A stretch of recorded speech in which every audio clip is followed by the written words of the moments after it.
ಪ್ರಾರಂಭ ಮಾಡೋದಕ್ಕಿಂತ ಮುಂಚಿತವಾಗಿ ನಾವು ಕ್ಷಣ ಕಾಲ ಮೌನವಾಗಿದ್ದು ಪ್ರಾರ್ಥನಾ ಪೂರ್ವಕವಾಗಿ ಆರಂಭ ಮಾಡಿಕೊಳ್ಳೋಣ. ಭೂಮಿ ಆಕಾಶಗಳ ಒಡೆಯನಾದಂತಹ ಸರ್ವಶಕ್ತನಾದಂತಹ ತಂದೆಯಾದ ದೇವರೇ, ನಿಮಗೆ ಸ್ತೋತ್ರವಾಗಲಿ ಸ್ವಾಮಿ. 2000 ವರ್ಷಗಳ ಹಿಂದೆ ಯೆರೂಸಲೇಮ್ ಪಟ್ಟಣವನ್ನ ನೀವು ಪ್ರಯಾಣ ಮಾಡಿದಂಥದ್ದನ್ನ ನಾವು ನೆನೆಸಿ ಈ ಸಮಯದಲ್ಲಿ ಒಂದು ಖರ್ಜೂರ ಗರಿಗಳ ಭಾನುವಾರವನ್ನ ನಮ್ಮ ಆಲಯದಲ್ಲಿ ನಾವು ಆಚರಿಸುವಂತವರಾಗಿದ್ದೇವೆ ಸ್ವಾಮಿ. ಈ ಒಂದು ಸಂದರ್ಭದಲ್ಲಿ ತಂದೆಯಾದ ದೇವರೇ, ನೀವು ಮಾಡಿದಂತ ಎಲ್ಲಾ ರೀತಿಯಾದ ಉಪಕಾರಗಳನ್ನ ನಾವು ನೆನೆಸುತ್ತಾ ನಿನಗೆ ಕೃತಜ್ಞತನ ಸ್ತೋತ್ರವನ್ನ ಸಲ್ಲಿಸುತ್ತಾ ನಾವು ಆಲಯವನ್ನ ನಾವು 3 ಬಾರಿ ನಾವು ಸುತ್ತುವುದರ ಮೂಲಕವಾಗಿ ನೀನು ನಮಗೋಸ್ಕರವಾಗಿ ತ್ಯಾಗ ಮಾಡಿದಂತ ಒಂದು ಪ್ರೀತಿಯನ್ನ ನೆನಪು ಮಾಡಿಕೊಳ್ಳಲಿಕ್ಕಾಗ ಒಂದು ಕೃಪೆಗೆ ನೀವು ನಡೆಸಿರಿ. ಈ ಸಮಯದಲ್ಲಿ ಒಂದು ಆರಾಧನಾ ಸಂದರ್ಭದಲ್ಲಿ ನಿಮ್ಮ ಪ್ರಸನ್ನತೆಯನ್ನು ಬೇಡಿಕೊಳ್ಳುತ್ತೇವೆ. ಆದಿಯಿಂದ ಅಂತ್ಯದವರೆಗೆ ನಮ್ಮೊಟ್ಟಿಗಿದ್ದು ನೀವು ಕೈ ಹಿಡಿದು ನಡೆಸಿರಿ ಎಂಬುದಾಗಿ ಯೇಸು ಸ್ವಾಮಿಯವರು ಮೊದಲ ನಾಮದಲ್ಲಿ ಬೇಡಿಕೊಳ್ಳುತ್ತೇವೆ. ಆಮೆನ್. ಕರ್ತನಲ್ಲಿ ಪ್ರೀತಿಯುಳ್ಳ ದೇವಜನರೇ, ನಾವು ಪ್ರತಿ ಬಾರಿ ಮಾಡಿದ ಹಾಗೆ ಖರ್ಜೂರ ಗರಿಗಳ ಭಾನುವಾರದಂದು ನಾವು ಆಲಯವನ್ನ ನಾವು 3 ಬಾರಿ ನಾವು ಸುತ್ತುವುದರ ಮೂಲಕವಾಗಿ 2000 ವರ್ಷಗಳ ಹಿಂದೆ ಯೇಸು ಸ್ವಾಮಿ ಯೆರೂಸಲೇಮ್ ಪಟ್ಟಣವನ್ನ ಪ್ರವೇಶಿಸಿದಂತದನ್ನ ನಾವು ನೆನಪು ಮಾಡಿಕೊಳ್ಳುವಂತವರಾಗಿದ್ದೇವೆ. ಆದ್ದರಿಂದ ನಾವು ಹೊರಗಡೆ ನಾವು ನಿಂತ್ಕೊಳ್ಳುವಂತವರಾಗಿದ್ದೇವೆ ಮತ್ತು ಆ ಪ್ರೊಸೆಷನ್ ಸಂದರ್ಭದಲ್ಲಿ ದಯವಿಟ್ಟು ಎಲ್ಲರೂ ಕೂಡ ಮಾಸ್ಕ್ ಗಳನ್ನ ನೀವು ಧರಿಸಿರಿ ಮತ್ತು ನೀವು ಪ್ರೊಸೆಷನ್ ಆದ ನಂತರ ನೀವು ಇರುವಂತಹ ಸ್ಥಳದಲ್ಲಿ ಬಂದು ನೀವು ಕುಳಿತುಕೊಳ್ಳಬಹುದು. ಅದರಿಂದ ಡಿಸ್ಟೆನ್ಸ್ ಅನ್ನ ನಾವು ಮೇಂಟೈನ್ ಮಾಡಿ ನಾವು ಸಮಾಧಾನವಾದಂತಹ ರೀತಿಯಲ್ಲಿ ಒಂದು ಕಾರ್ಯವನ್ನ ಮಾಡಿಕೊಳ್ಳೋಣ. ಮತ್ತು ಲೈನ್ ಬೈ ಲೈನ್ ಅಂದ್ರೆ ಬೆಂಚ್ ವೈಸ್ ನೀವು ಹೊರಗಡೆ ಹೋಗುವಂತೆ ನಾನು ಕೇಳಿಕೊಳ್ಳುತ್ತೇನೆ. ಒಂದೊಂದು ರೋ ನಲ್ಲಿ ಬರೀ ಇಬ್ಬರು ಮಾತ್ರ ಇರಬೇಕು. ಇಬ್ಬರು ಮಾತ್ರ ಇರುವ ಹಾಗೆ ನೋಡಿಕೊಳ್ಳಿರಿ. ಜಾಸ್ತಿ ಮಕ್ಕಳು ಜೊತೆಗಿದ್ದಾರೆ ಪರವಾಗಿಲ್ಲ, ಆದರೆ ಇಬ್ಬರು ಮಾತ್ರ ಇರುವಂತದನ್ನ ನೀವು ನೋಡಿಕೊಳ್ಳುವಂತೆ ನಾನು ಕೇಳಿಕೊಳ್ಳುತ್ತೇನೆ.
ಮಕ್ಕಳನ್ನ ದಯವಿಟ್ಟು ತಂದೆ ತಾಯಿಗಳ ಜೊತೆಗೆ ಇಟ್ಬಿಟ್ಟು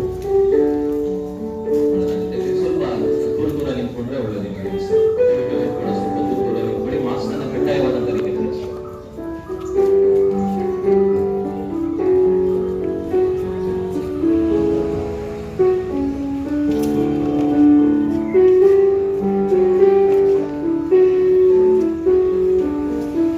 ಆರಂಭ ಮಾಡಿಕೊಳ್ಳುವಾಗೆ ನಾವು ಪ್ರಾರ್ಥನೆಗೆ ಆರಂಭ ಮಾಡಿಕೊಳ್ಳೋಣ. ಪರಿಶುದ್ಧನಾದಂತ ತಂದೆಯಾಗಿದ್ರೆ ನಿಮಗೆ ಸ್ತೋತ್ರವಾಗಲಿ ಸ್ವಾಮಿ. ವಿಶೇಷವಾಗಿ ನೀವು ಯೆರೂಸಲೇಮ್ ಪಟ್ಟಣವನ್ನು ಪ್ರವೇಶಿಸಿದಂತ ನೆನಪು ಮಾಡಿಕೊಂಡು ನಾವು ಆಲಯವನ್ನು 3 ಬಾರಿ ಸುತ್ತಿ ನಿನ್ನ ಗಣಮಾನಗಳನ್ನು ಸಲ್ಲಿಸುವಂತವರಾಗಿದ್ದೇವೆ. ನೀವೇ ಈ ಒಂದು ಕಾರ್ಯದಲ್ಲಿ ಪಾಲು ತೆಗೆದುಕೊಳ್ಳಿರಿ ಎಂಬುದಾಗಿ ಯೇಸು ಸ್ವಾಮಿಯವರು ಮೊದಲ ನಾಮದಲ್ಲಿ ಬೇಡಿಕೊಳ್ಳುತ್ತೇವೆ. ನಾವು ಹಾಡುವ ಸಂಗೀತಗಳಲ್ಲಿ 2ನೇ ಸಂಗೀತವನ್ನು ಹಾಡಿಕೊಂಡು ನಾವು ಆರಂಭ ಮಾಡಿಕೊಳ್ಳೋಣ. ಸ್ತೋತ್ರವನ್ನು ತಮ್ಮ ದೇವರಿಗೆ ಅರ್ಪಿಸೋಣ.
ಯೇಸು ಮಹಾರಾಜ್ ಕಿ, ದಾವೀದ ಕುಮಾರನಿಗೆ. ನಾವು ಹಾಡುವ ಸಂಗೀತಗಳಲ್ಲಿ 13ನೇ ಸಂಗೀತ, ಸ್ತೋತ್ರದಿಂದ ಹಾಡುವ ತಂದೆ ಮಗ ಆತ್ಮ.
दाऊद कुमारनिगे यीशु महाराज की स्वर्ग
ಸಂಗೀತ ಓ ಬನ್ನಿ ಹಿರಿಯ ಕಿರಿಯರೇ ಸುರಾಗವೆತ್ತಿದೆ ಹೋಸನ್ನ ಎಂದು ಕ್ರಿಸ್ತನಿಗೆ ಇಂಪಾಗಿ ಹಾಡಿದೆ.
ಪ್ರಭಾವದಿಂದ ರಸದ ಅಪೂರ್ಣನಾಗಿ ಬಂದರು. ದಾವೀದನ ರಸದ ಹಾಸಿಗೆ ಹೊಸ ಎಂದು ಆಗಿದೆ.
ನಿಂತ್ಕೊಂಡಿರುವಾಗ 105ನೇ ಪುಟ.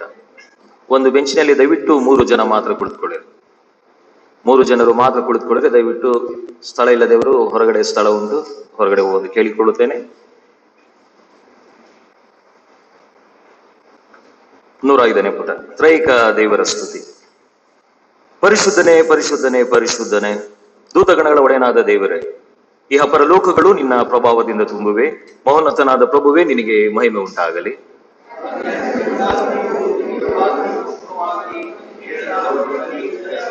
ದೇವರೇ ಪರಿಶುದ್ಧನು ನೀನು, ಸರ್ವಶಕ್ತನೇ ಪರಿಶುದ್ಧನು ನೀನು, ಸದಾ ಜೀವಿಸುವಾತನೇ ಪರಿಶುದ್ಧನು ನೀನು. ಕರ್ತನೇ, ನಮ್ಮ ವಿಮೋಚಕನೇ, ನಮಗೋಸ್ಕರ ಶಿಲುಬೆಯನ್ನು ತಾಳಿದಾತನೇ, ನಮ್ಮನ್ನ ಕರುಣಿಸು. ಕರ್ತನೇ, ಪವಿತ್ರಾತ್ಮನೇ, ನಮ್ಮ ಮೇಲೆ ದಯವಿಡು.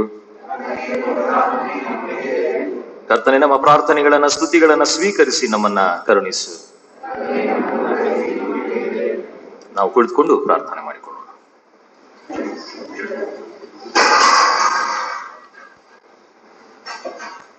ತಂದೆಯಾದ ದೇವರೇ, ನಿನಗೆ ಸ್ತೋತ್ರವಾಗಲಿ.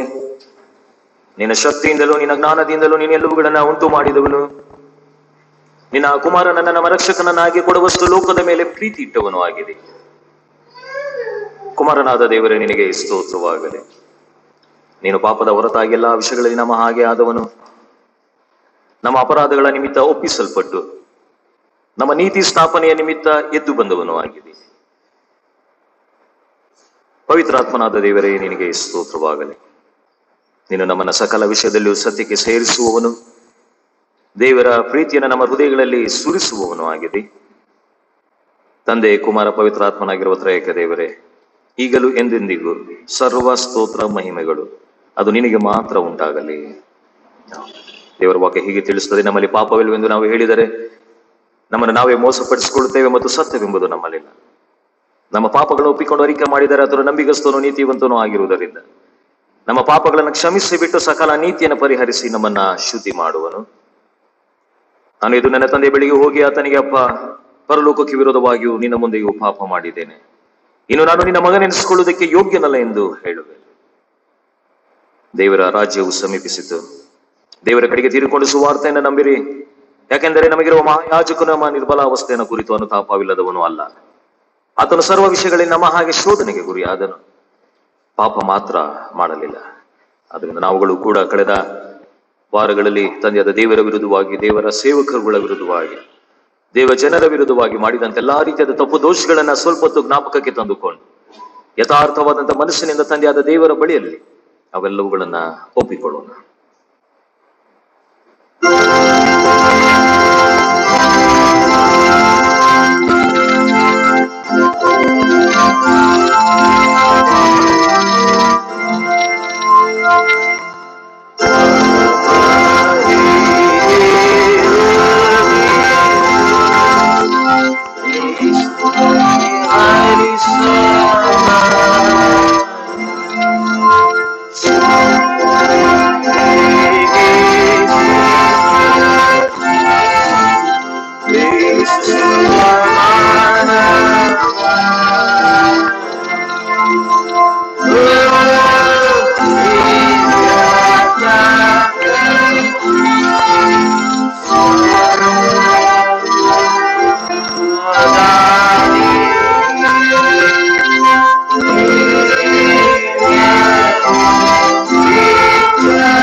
ನಾವು 108ನೇ ಪುಟದಲ್ಲಿರುವಂತಹ ಮೊದಲನೆಯ ಪಾಪದರಿಕೆಯನ್ನು ನಾವು ಒಟ್ಟಾಗಿ ಹೇಳಿಕೊಳ್ಳೋಣ. ಸರ್ವ ಶಕ್ತನಾದ ಅತಿ ಕನಿಕರವುಳ್ಳ ತಂದೆ, ನಾವು ತಪ್ಪಿಸಿಕೊಂಡ ಕುರಿಗಳಂತೆ ನಿನ್ನ ಮಾರ್ಗವನ್ನು ಬಿಟ್ಟು ತಿರುಗಾಡಿದ್ದೇವೆ. ಹೆಚ್ಚಾಗಿ ನಮ್ಮ ಇಷ್ಟಾನುಸಾರವೇ ನಡೆದಿದ್ದೇವೆ. ನಿನ್ನ ಪವಿತ್ರ ಆಜ್ಞೆಗಳನ್ನು ಮೀರಿದ್ದೇವೆ. ಮಾಡತಕ್ಕದನ್ನ ಮಾಡದೆ ಮಾಡಬಾರದನ್ನ ಮಾಡಿದ್ದೇವೆ. ನಮ್ಮಲ್ಲಿ ಯಾವ ಸ್ವಸ್ಥತೆಯೂ ಇಲ್ಲ. ನೀನಾದರೂ ಕರ್ತನೆ, ನೀಚ ಪಾಪಿಗಳಾದ ನಮ್ಮನ್ನು ಕರುಣಿಸು. ನಮ್ಮ ತಪ್ಪುಗಳನ್ನು ಅರಿಕೆ ಮಾಡುವವರಿಗೆ ಕೃಪೆ ತೋರಿಸು. ನಮ್ಮ ಕರ್ತನಾದ ಕ್ರಿಸ್ತ ಯೇಸುವಿನಲ್ಲಿ ನೀನು ಮನುಷ್ಯರಿಗೆ ಮಾಡಿರುವ ವಾಗ್ದತ್ತಗಳ ಮೇರೆಗೆ ಪಶ್ಚಾತ್ತಾಪ ಪಡುವವರನ್ನ ಉದ್ಧರಿಸು. ಬಹು ಕನಿಕರವುಳ್ಳ ತಂದೆಯೇ, ನಿನ್ನ ಪವಿತ್ರ ನಾಮಕ್ಕೆ ಮಹಿಮೆ ಉಂಟಾಗುವಂತೆ ನಾವಿನ ಮೇಲೆ ದೇವಭಕ್ತಿಯು ನೀತಿಯು ಸ್ವಸ್ಥ ಚಿತ್ತವುಳ್ಳವರಾಗಿ ಜೀವಿಸುವ ಹಾಗೆ ಆತನ ನಿಮಿತ್ತ ಸಹಾಯದಯ ಪಾಲಿಸು. ಆಮೇಲೆ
ಸರ್ವಶಕ್ತನಾದ ಮಹಾಕರುಣೆಯುಳ್ಳ ಕರ್ತನು ನಮ್ಮ ಪಾಪಗಳನ್ನೆಲ್ಲ ಕ್ಷಮಿಸಿ ಪರಿಹರಿಸಿ ಬಾಳನ್ನು ತಿದ್ದಿಕೊಳ್ಳುವುದಕ್ಕೆ ಸಮಯವನ್ನು ಪವಿತ್ರಾತ್ಮನಿಂದಾಗುವ ಸುಪ್ರೇರಣೆಯನ್ನು ಆದರಣೆಯನ್ನು ನಮಗೆ ದಯಪಾಲಿಸಲಿ. ಆಮೇನ್. ಈಗ ಮೊದಲನೇ ವೇದ ಪಾಠವನ್ನು ನಾವು ಕೇಳಿಸ್ಕೊಳ್ಳೋಣ.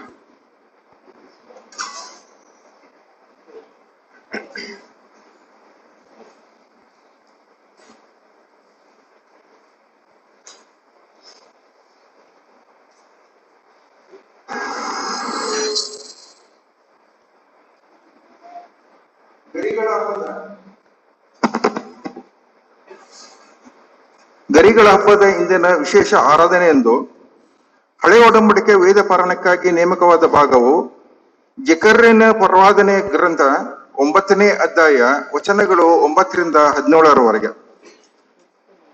ಜಕರ್ಯ ಚಾಪ್ಟರ್ 9 ವರ್ಸಸ್ ಫ್ರಮ್ 9 to 17. ಜಕರ್ಯನ ಪ್ರವಾದನೆ ಗ್ರಂಥ 9ನೇ ಅಧ್ಯಾಯ ವಚನಗಳು 9ರಿಂದ 17ರವರೆಗೆ. ಸಮಾಧಾನಪ್ರದ ರಾಜನು, ಚಿಯೋನ್ ನಗರಿಯೇ ಬಹು ಸಂತೋಷ ಪಡು, ಯೆರೂಸಲೇಮ್ ಪುರಿಯೇ ಹರ್ಷಧ್ವನಿಗೈ. ನೋಡು, ನಿನ್ನ ಅರಸು ನಿನ್ನ ಬಳಿಗೆ ಬರುತ್ತಾನೆ. ಆತನು ನ್ಯಾಯವಂತನು, ಸುರಕ್ಷಿತನು, ಶಾಂತ ಗುಣ ಉಳ್ಳವನಾಗಿಯೂ ಕತ್ತೆಯನ್ನು, ಹೌದು ಪ್ರಾಯದ ಕತ್ತೆ ಮರಿಯನ್ನು ಹತ್ತಿದವನಾಗಿಯೂ ಬರುತ್ತಾನೆ. ನಾನು ಎಫ್ರಾಯಿಮಿನ ರಥಬಲವನ್ನು, ಯೆರೂಸಲೇಮಿನ ಅಶ್ವಬಲವನ್ನು ನಿಶ್ಶೇಷ ಮಾಡುವೆನು. ಯುದ್ಧದ ಬಿಲ್ಲು ಇಲ್ಲವಾಗುವುದು.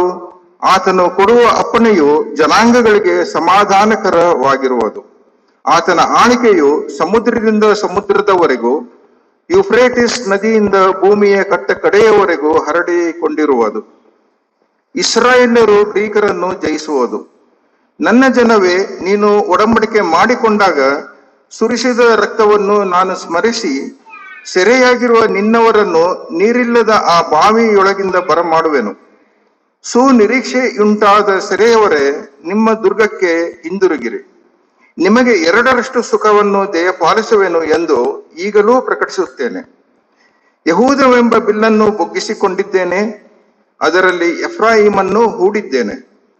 ಚಿಯೋನೆ, ನಾನು ನಿನ್ನ ಸಂತಾನವನ್ನು ಗ್ರೀಕ್ ಸಂತಾನಕ್ಕೆ ವಿರುದ್ಧವಾಗಿ ಎಬ್ಬಿಸಿ ನಿನ್ನನ್ನು ಶೂರನ ಕತ್ತಿಯನ್ನಾಗಿ ಮಾಡುವೆನು. ಯೆಹೋವನು ಸ್ವಜನರಿಗಾಗಿ ಅವರ ಮೇಲ್ಗಡೆ ಕಾಣಿಸಿಕೊಳ್ಳುವನು. ಆತನ ಬಾಣವು ಸಿಡಿಲಿನಂತೆ ಹಾರುವುದು. ಕರ್ತನಾದ ಯೆಹೋವನು ತುತ್ತೂರಿಯನ್ನೂದಿ ದಕ್ಷಿಣ ಪ್ರಾಂತದ ಬಿರುಗಾಳಿಗಳೊಡನೆ ನುಗ್ಗುವನು. ಸೇನಾಧೀಶ್ವರ ಯೆಹೋವನು ತನ್ನ ಜನರನ್ನು ಕಾಪಾಡುವನು. ಅವರು ಶತ್ರುಗಳನ್ನು ನುಂಗಿಬಿಡುವರು, ಕವಣೆಯ ಕಲ್ಲುಗಳನ್ನು ತುಳಿದು ಹಾಕುವರು. ರಕ್ತವನ್ನು ಕುಡಿದು ಅಮಲೇರಿದವರಾಗಿ ಬೋರ್ಗರೆಯುವರು. ಬೋಗುಣಿಗಳಂತೆಯೂ ಯಜ್ಞವೇದಿಯ ಮೂಲೆಗಳ ಹಾಗೂ ರಕ್ತಪೂರ್ಣರಾಗಿರುವರು. ಆ ದಿನದಲ್ಲಿ ಅವರ ದೇವರಾದ ಯೆಹೋವನು ಅವರನ್ನು ತನ್ನ ಹಿಂಡಾಗಿರುವ ಜನರೆಂದು ರಕ್ಷಿಸುವನು. ಅವರು ಕಿರೀಟದಲ್ಲಿನ ರತ್ನಗಳಂತೆ ತಮ್ಮ ದೇಶದಲ್ಲಿ ಥಳಥಳಿಸುವರು. ಆಹಾ, ಅವರ ಸೌಖ್ಯವೆಷ್ಟು, ಅವರ ಸೌಂದರ್ಯವೆಷ್ಟು! ಧಾನ್ಯವು ಯುವಕರನ್ನು, ದ್ರಾಕ್ಷಾರಸವು ಯುವತಿಯರನ್ನು ಪುಷ್ಟಿಗೊಳಿಸುವುದು ಎಂಬುದೇ. ನಾವು ಹಾಡುವ ಸಂಕೀರ್ತನೆಯಲ್ಲಿ 106ನೆಯ ಕೀರ್ತನೆಯನ್ನು ನಾವು ಹಾಡಿಕೊಳ್ಳೋಣ. 106ನೆಯ ಸಂಕೀರ್ತನೆ. ಹೃದಯವೆಂಬ ಬಾಗಿಲ ಬಳಿಯಲ್ಲಿ ಯೇಸು ಸ್ವಾಮಿಯು ನಿಂತು ಸದನಾಗಿ ತಟ್ಟುತ್ತಿರುವ ಸಕಲ ವಿಧವಾಗಿ.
ನಾವೆಲ್ಲರೂ ಎದ್ದು ನಿಂತುಕೊಂಡು ಸುವಾರ್ತಾ ಪಾಠವನ್ನ ಕೇಳಿಸಿಕೊಳ್ಳೋಣ.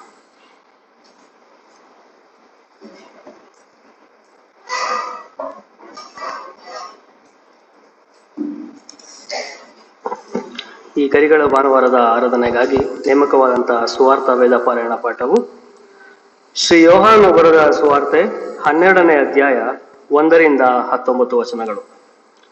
ಶ್ರೀ ಯೋಹಾನನು ಬರೆದ ಸುವಾರ್ತೆ 12ನೇ ಅಧ್ಯಾಯ 1ರಿಂದ 19 ವಚನಗಳು. ದೇವರ ವಾಕ್ಯವನ್ನ ಕೇಳಿಸಿಕೊಳ್ಳೋಣ. ಪಸ್ಕ ಹಬ್ಬವು ಇನ್ನು 6 ದಿವಸ ಮುಂದೆ ಇರಲಾಗಿ ಏಸು ಬೆಥಾನ್ಯಕ್ಕೆ ಬಂದನು. ಏಸು ಸತ್ತವರೊಳಗಿಂದ ಎಬ್ಬಿಸಿದ ಲಾಜರನು ಅಲ್ಲಿದ್ದನು. ಏಸುವಿಗೆ ಅಲ್ಲಿ ಔತಣ ಮಾಡಿಸಲು ಮಾರ್ತಳು ನೆರವಾಗಿದ್ದಳು. ಲಾಜರನು ಆತನ ಸಂಗಡ ಊಟಕ್ಕೆ ಕೂತವರಲ್ಲಿ ಒಬ್ಬನು. ಆಗ ಮರಿಯಳು ಬಹು ಬೆಲೆಯುಳ್ಳ ಅಚ್ಚ ಜಟಾ ಮಾಂಸಿ ತೈಲವನ್ನು 1 ಸೇರಷ್ಟು ತಂದು ಏಸುವಿನ ಪಾದಕ್ಕೆ ಹಚ್ಚಿ ತನ್ನ ತಲೆ ಕೂದಲಿನಿಂದ ಆತನ ಪಾದಗಳನ್ನು ಒರೆಸಿದಳು.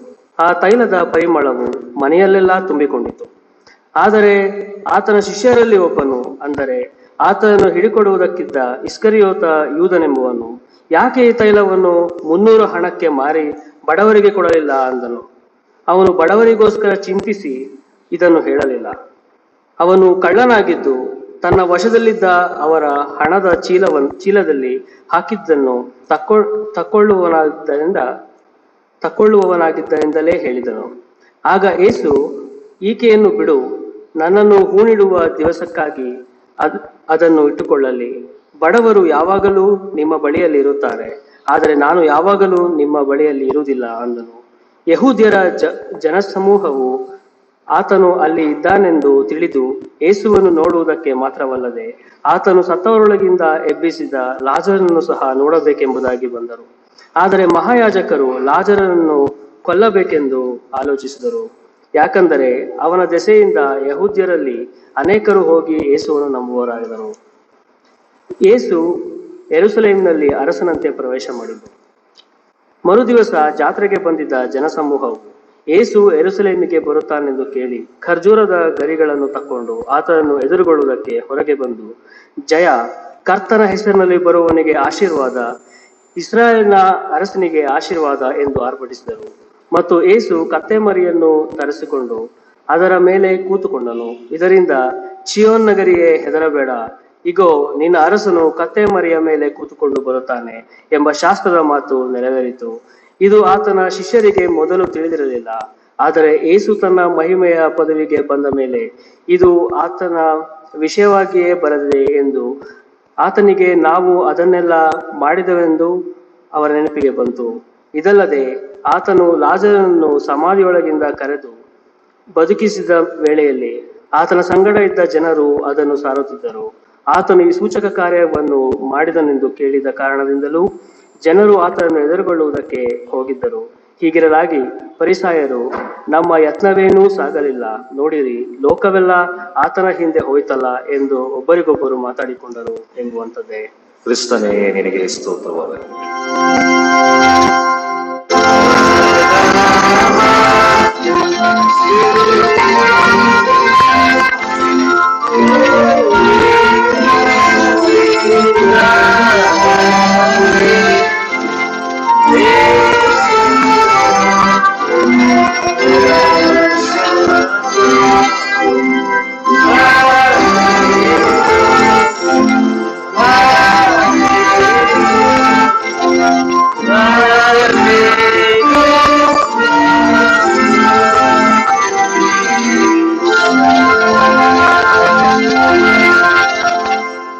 ಸಭೆಗೆ ಕುಳಿತುಕೊಳ್ಳಿರಿ. ಕರ್ತನಲ್ಲಿ ಪ್ರೀತಿಯುಳ್ಳ ದೇವಜನರೇ, ಈ ಒಂದು ಖರ್ಜೂರ ಗರಿಗಳ ವಿಶೇಷ ಆರಾಧನೆಗೋಸ್ಕರವಾಗಿ ನಾವು ಕಳೆದ ವಾರಗಳಲ್ಲಿ ನಾವು ದೈವ ಸಂದೇಶವನ್ನು ನೀಡುವುದಕ್ಕೋಸ್ಕರವಾಗಿ ನಾವು ಯಾರನ್ನು ಆಹ್ವಾನ ಮಾಡೋಣ ಎಂಬುದಾಗಿ ಆಲೋಚನೆ ಮಾಡುವಾಗ ನಾವು ಕಳೆದ 3 ವರ್ಷಗಳ ಹಿಂದೆ ನಾವು ಸಭೆಯಾಗಿ ನಾವು ಮಂಗಳೂರು ಪಟ್ಟಣಕ್ಕೆ ನಾವು ಪ್ರವಾಸವನ್ನು ಕೈಗೊಂಡಂತ ಒಂದು ಸಂದರ್ಭದಲ್ಲಿ ಆ ಒಂದು 3 ದಿವಸವೂ ಕೂಡ ನಮ್ಮೊಟ್ಟಿಗಿದ್ದು ಉತ್ತಮವಾದ ರೀತಿಯಲ್ಲಿ ನಮಗೆ ಆ ಒಂದು ಪಟ್ಟಣದ ಎಲ್ಲಾ ರೀತಿಯಾದ ಚರಿತ್ರೆಯನ್ನ, ಅಲ್ಲಿರುವಂತಹ ಚರ್ಚ್ಗಳ ಒಂದು ಇತಿಹಾಸವನ್ನ ಮತ್ತು ಕರ್ನಾಟಕ ಥಿಯೋಲಾಜಿಕಲ್ ಕಾಲೇಜಿನಲ್ಲಿ ಅಭ್ಯಾಸ ಮಾಡುತ್ತಿರುವಂತ ಎಲ್ಲಾ ಸೇವಕರ ಬಗ್ಗೆ ಮಾಹಿತಿಯನ್ನ ಉತ್ತಮವಾದ ರೀತಿಯಲ್ಲಿ ನಮಗೆ ದಯಪಾಲಿಸಿಕೊಟ್ಟು ಮತ್ತು ಉತ್ತಮವಾದಂತಹ ರೀತಿಯಲ್ಲಿ ಅವತ್ತಿನ ದಿವಸದ ಎಲ್ಲಾ ರೀತಿಯಾದ ಕಾರ್ಯಚಟುವಟಿಕೆಯಲ್ಲಿ ನಮ್ಮೊಟ್ಟಿಗೆ ಸಹಕಾರವನ್ನ ನೀಡಿದಂತ ಘನ ಸಂತೋಷ್ ಅಯ್ಯನವರನ್ನ ನಾವು ದೂರವಾಣಿಯ ಮೂಲಕವಾಗಿ ಸಂಪರ್ಕಿಸಿ ಅವರನ್ನ ಆಹ್ವಾನ ಮಾಡುವಾಗ ಅವರು ಪ್ರೀತಿಪೂರ್ವಕವಾಗಿ ಒಪ್ಪಿಕೊಂಡು ಹೋದ ಎಷ್ಟೋ ವರ್ಷಗಳ ನಂತರ ಮತ್ತೊಂದು ಆವೃತ್ತಿಯ ಸಭೆಯ ಸದಸ್ಯರನ್ನ ನಾನು ನೋಡಲು ಸಾಧ್ಯ. ಸರಿ, ಅವರೊಟ್ಟಿಗೆ ಬಂದು ನಾನು ಕೂಡ ಒಂದು ಹಬ್ಬದ ಆಚರಣೆಯಲ್ಲಿ ನಾನು ತೊಡಗಿಸಿಕೊಳ್ಳುತ್ತೇನೆ ಎಂಬುದಾಗಿ ಹೇಳಿ ಪ್ರೀತಿಯಿಂದ ಅವರು ಒಪ್ಪಿಕೊಂಡು ನಮ್ಮ ಮಧ್ಯದಲ್ಲಿದ್ದಾರೆ. ಅವರೀಗ ಪ್ರಸ್ತುತ UPM ಜೂಬ್ಲಿ ಚರ್ಚ್ ನಲ್ಲಿ ಉಡುಪಿ ಅಲ್ಲಿ ತಮ್ಮ ಸೇವೆಯನ್ನ ಅವರು ಮಾಡುವಂತವರಾಗಿದ್ದಾರೆ. ಆದ್ರಿಂದ ಈ ಒಂದು ಸಂದರ್ಭದಲ್ಲಿ ಅವರು ನಮ್ಮ ಸಭೆಗೆ ಬಂದಿರುವಂತದ್ದು ನಮ್ಮೆಲ್ಲರಿಗೂ ಕೂಡ ಸಂತೋಷದ ವಿಚಾರ. ಸಭೆಯ ಪರವಾಗಿ, ಸಭಾಪಾಲನಾ ಸಮಿತಿಯ ಪರವಾಗಿ ಮತ್ತು ವೈಯಕ್ತಿಕವಾಗಿ ಅವರನ್ನ ನಮ್ಮ ಆಲಯಕ್ಕೆ ಪ್ರೀತಿಪೂರ್ವಕವಾಗಿ ಆಹ್ವಾನಿಸಿ ನಾವು ವಂದಿಸುತ್ತೇವೆ. ಮಾತುಗಳ ಜೊತೆಗೆ ಅಮ್ಮನವರು ಮತ್ತು ಮಗ ಬಂದಿದ್ದಾರೆ, ಅವರನ್ನು ಕೂಡ ನಾನು ಪ್ರೀತಿಯಿಂದ ನಮ್ಮ ಸಭೆಗೆ ಆಹ್ವಾನಿಸಿ ನಾವು ವಂದಿಸುವಂತವರಾಗಿದ್ದೇವೆ. ಮಾತುಳ್ಳದೆ ನಮ್ಮನ್ನ ದೇವರ ವಾಕ್ಯದಲ್ಲೂ ಕೂಡ ನಡೆಸುವಂತೆ ಪ್ರೀತಿಯಿಂದ ಐನವರನ್ನ ನಾನು ಕೇಳಿಕೊಳ್ಳುತ್ತೇನೆ. ಸಿದ್ಧವಾಗುವ ಹಾಗೆ ನಾವು ಆತ್ಮಸ್ವರೂಪನೇ ಪ್ರಿಯ ಆತ್ಮಸ್ವರೂಪನೇ ಗೀತದ ಒಂದು ಚರಣವನ್ನ ಹಾಡುವುದರ ಮೂಲಕವಾಗಿ ನಾವು ಪ್ರಾರ್ಥನಾ ಪೂರ್ವಕವಾಗಿ ದೇವರ ವಾಕ್ಯ ಸಂದೇಶಕ್ಕೋಸ್ಕರ ನಾವು ಸಿದ್ಧವಾಗೋಣ.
ಕ್ಷಣವತ್ತು ವಾಕ್ಯಕ್ಕಾಗಿ ನಾವು ಸಿದ್ಧಪಡಿಸಿಕೊಳ್ಳುವ ಹಾಗೆ ನಮ್ಮ ಕಣ್ಣುಗಳನ್ನು ಮುಚ್ಚಿ ನಾವು ಕುಳಿತಿರುವಂತಹ ಸ್ಥಳದಲ್ಲಿ ದೇವರ ವಾಕ್ಯಕ್ಕಾಗಿ ನಾವು ಸಿದ್ಧಪಡಿಸಿಕೊಳ್ಳೋಣ.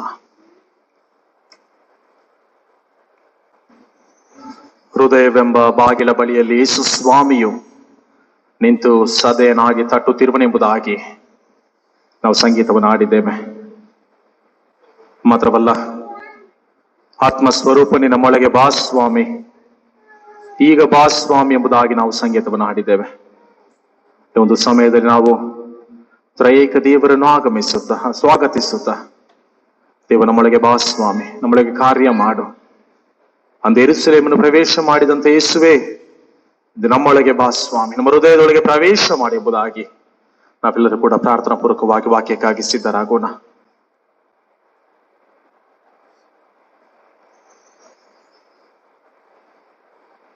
ಯೇಸುವೆ, ನಮ್ಮ ಹೃದಯದೊಳಗೆ ಬಾ ಸ್ವಾಮಿ, ನಮ್ಮ ಜೀವಿತದೊಳಗೆ ಬಾ ಸ್ವಾಮಿ. ಯೇಸುವೆ, ನಾವು ನಿಮ್ಮನ್ನು ಸ್ವಾಗತಿಸ್ತೇವೆ, ನಿಮ್ಮನ್ನು ಆಮಂತ್ರಿಸುವರಾಗಿದ್ದೇವೆ. ದೇವ, ಕೇವಲ ಬಾಯಿಯಿಂದಲ್ಲ ಸ್ವಾಮಿ, ನಮ್ಮ ಹೃದಯದಿಂದ ನಾವು ನಿಮ್ಮನ್ನು ಆಮಂತ್ರಿಸ್ತೇವೆ ಸ್ವಾಮಿ.